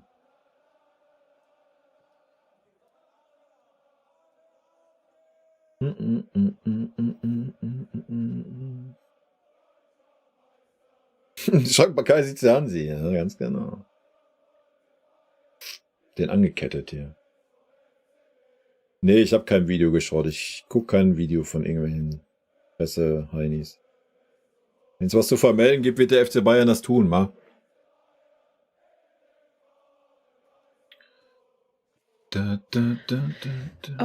Hier wird gerade gefragt, ob du immer so mit deiner Community umgehst. Sobald sich jemand nicht so äußert, wie es dir passt, in Klammern Respektlosigkeiten ausgenommen, pärst du denjenigen an. Ja, eigentlich schon, ne? Ja, ich bin einfach so ein toxischer Mensch. Das Ding ist aber, die stehen da auch drauf. Die wollen das, die brauchen das. Also, wenn dir das nicht Daki gefällt... supportet mit 20 Euro. Eine humble Saison tut Bayern gut. Sie werden nur stärker werden als vorher. Daki! Erstmal vielen lieben Dank für 20 Euro an den Salty Mann hier. Ob uns die Saison gut tut? Mit Sicherheit, ja. Mit Sicherheit. Hätte uns letzte Saison schon gut getan, wenn Dortmund die Meisterschaft gewonnen hätte. Ich denke, da sind wir uns alle einig. Es wird sich was ändern. So, das ist ja auch außer Frage, weil wir brauchen ja immer noch einen Trainer. Und ich denke, es wird sich auch am Kader was ändern und auch in einigen anderen Sachen. Es muss sich ja einfach was ändern. Kommt ja nicht drum herum. Von daher wird es uns gut tun. Ob es gleich erfolgreich wird oder nicht, sei mal dahingestellt. Aber gut tun wird es uns auf jeden Fall. Ja, das steht außer Frage. Und nochmal vielen lieben Dank für 20 Euro. Am Ende geht Kloppo in Rente und Schabi 2025 zu Real. Dann hat man sich wieder verpokert. Ja, also nochmal. Man kann jetzt nicht sagen, vielleicht nochmal abschließend jetzt, man kann ja jetzt nicht sagen, als FC Bayern, ja, so, wir nehmen jetzt einen Trainer in der Hoffnung, dass wir nächstes Jahr, Guardiola oder Klopp bekommen. Nee. Nee. Ja, das ist ja auch, was ein Eberl nie kommuniziert hat. Eberl hat immer gesagt, wir brauchen jetzt einen Trainer, mit dem wir in eine neue Zukunft gehen, der was aufbaut. Und genauso muss das sein. Ja? Wenn du jetzt mit denen schon gesprochen hast und die sagen, yo, wir kommen nächstes Jahr zum FC Bayern, dann kannst du das machen. Dann kannst du, wie es hier stand, dann nimmst du den Auge, nimmst einen Roy, nimmst sonst wen, der ein Jahr einen Übergangstrainer macht. Aber alles andere, du kannst jetzt nicht sagen, ich verpflichte jetzt einen Trainer in der Hoffnung, dass ich nächstes Jahr einen Klopp kriege. Oder sonst wen. Leute, das kannst du nicht bringen. Servus Kai, roter Kreis, Grüße. Roter Kreis, Kahn Bayern, Grüße.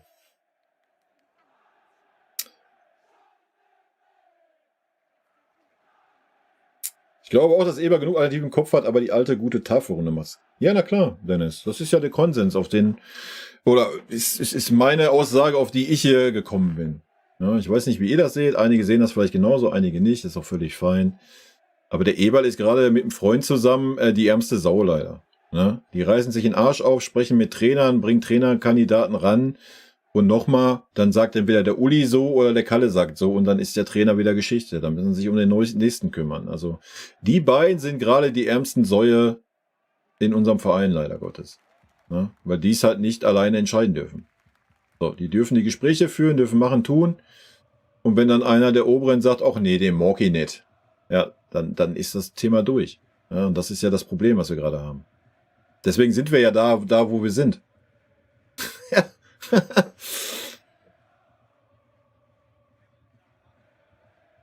Da. Wer weiß, ja.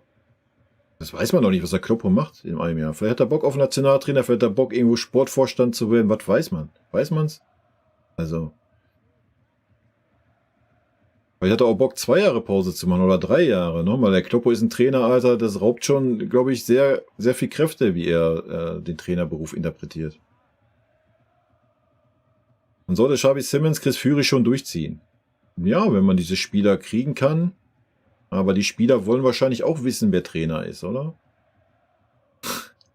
Was bringt das, wenn du diese Spieler verpflichtest und dann kommt ein Trainer, der dann sagt so, ja, eigentlich brauche ich die nicht. Ich seh die nicht bei uns. Ich sehe die nicht in meinem System. So, weißt du, das ist doch das Problem gerade. Deswegen sage ich ja, wird Zeit, dass ein Trainer kommt. Und nicht, wie es der Uli sagt, ja, am 15. Juli muss ein Trainer auf dem Feld stehen. Also. Das ist so ein bisschen das Problem. Ja. Wer weiß, wie der Führig bei der EM spielt er sich dann noch in Fokus von irgendwelchen englischen und so weiter Mannschaften. Ja, wäre doch schön, wenn man das Ding schon vorher safe macht. Ja, aber ohne Trainer wild. Ne?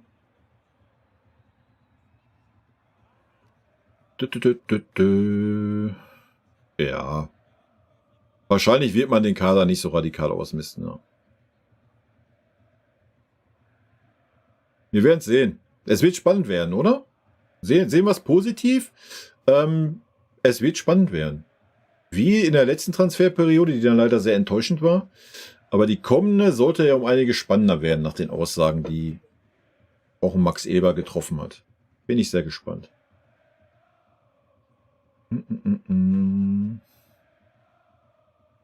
Uli Hoeneß hat alles getan und hat das Recht zu tun und zu machen, was er will. Nein, hat er nicht. Wer das sagt, ist leider dumm. Weil selbst Uli Hoeneß hat immer gesagt, der Verein steht an erster Stelle. Und wenn Uli Hoeneß den Verein schädigt, dann hat er das nicht zu tun, auch nicht aufgrund seiner Verdienste. Wir sind den Uli alle dankbar aufgrund seiner Verdienste, obwohl die nicht alle alleine nur vom Uli waren, auch vom Karl-Heinz, ja, um das mal klarzustellen. Und auch es gab eine Zeit vor Uli, es gab eine Zeit nach Uli. Aber keiner, ob Spieler, Trainer, Verantwortlicher, Pate, sonst wer, keiner ist größer wie der Verein und keiner hat das Recht, diesen Verein zu schädigen. Egal, welche Verdienste oder welche Nichtverdienste er für diesen Verein hat. Und wer das sagt, dass er das Recht dazu hat, nur weil er viele Verdienste für den Verein hatte, sagt genau gerade das Problem, was wir mit den Spielern gerade in diesem Verein haben. Und deswegen ist aus meiner Sicht diese Aussage absolut dumm. Und damit würde ich sagen, ist ein sehr gutes Schlusswort und ich beende diesen Stream, Leute. Perfekt. Ich lese noch kurz eure letzten Takes hier und dann mache ich Feierabend.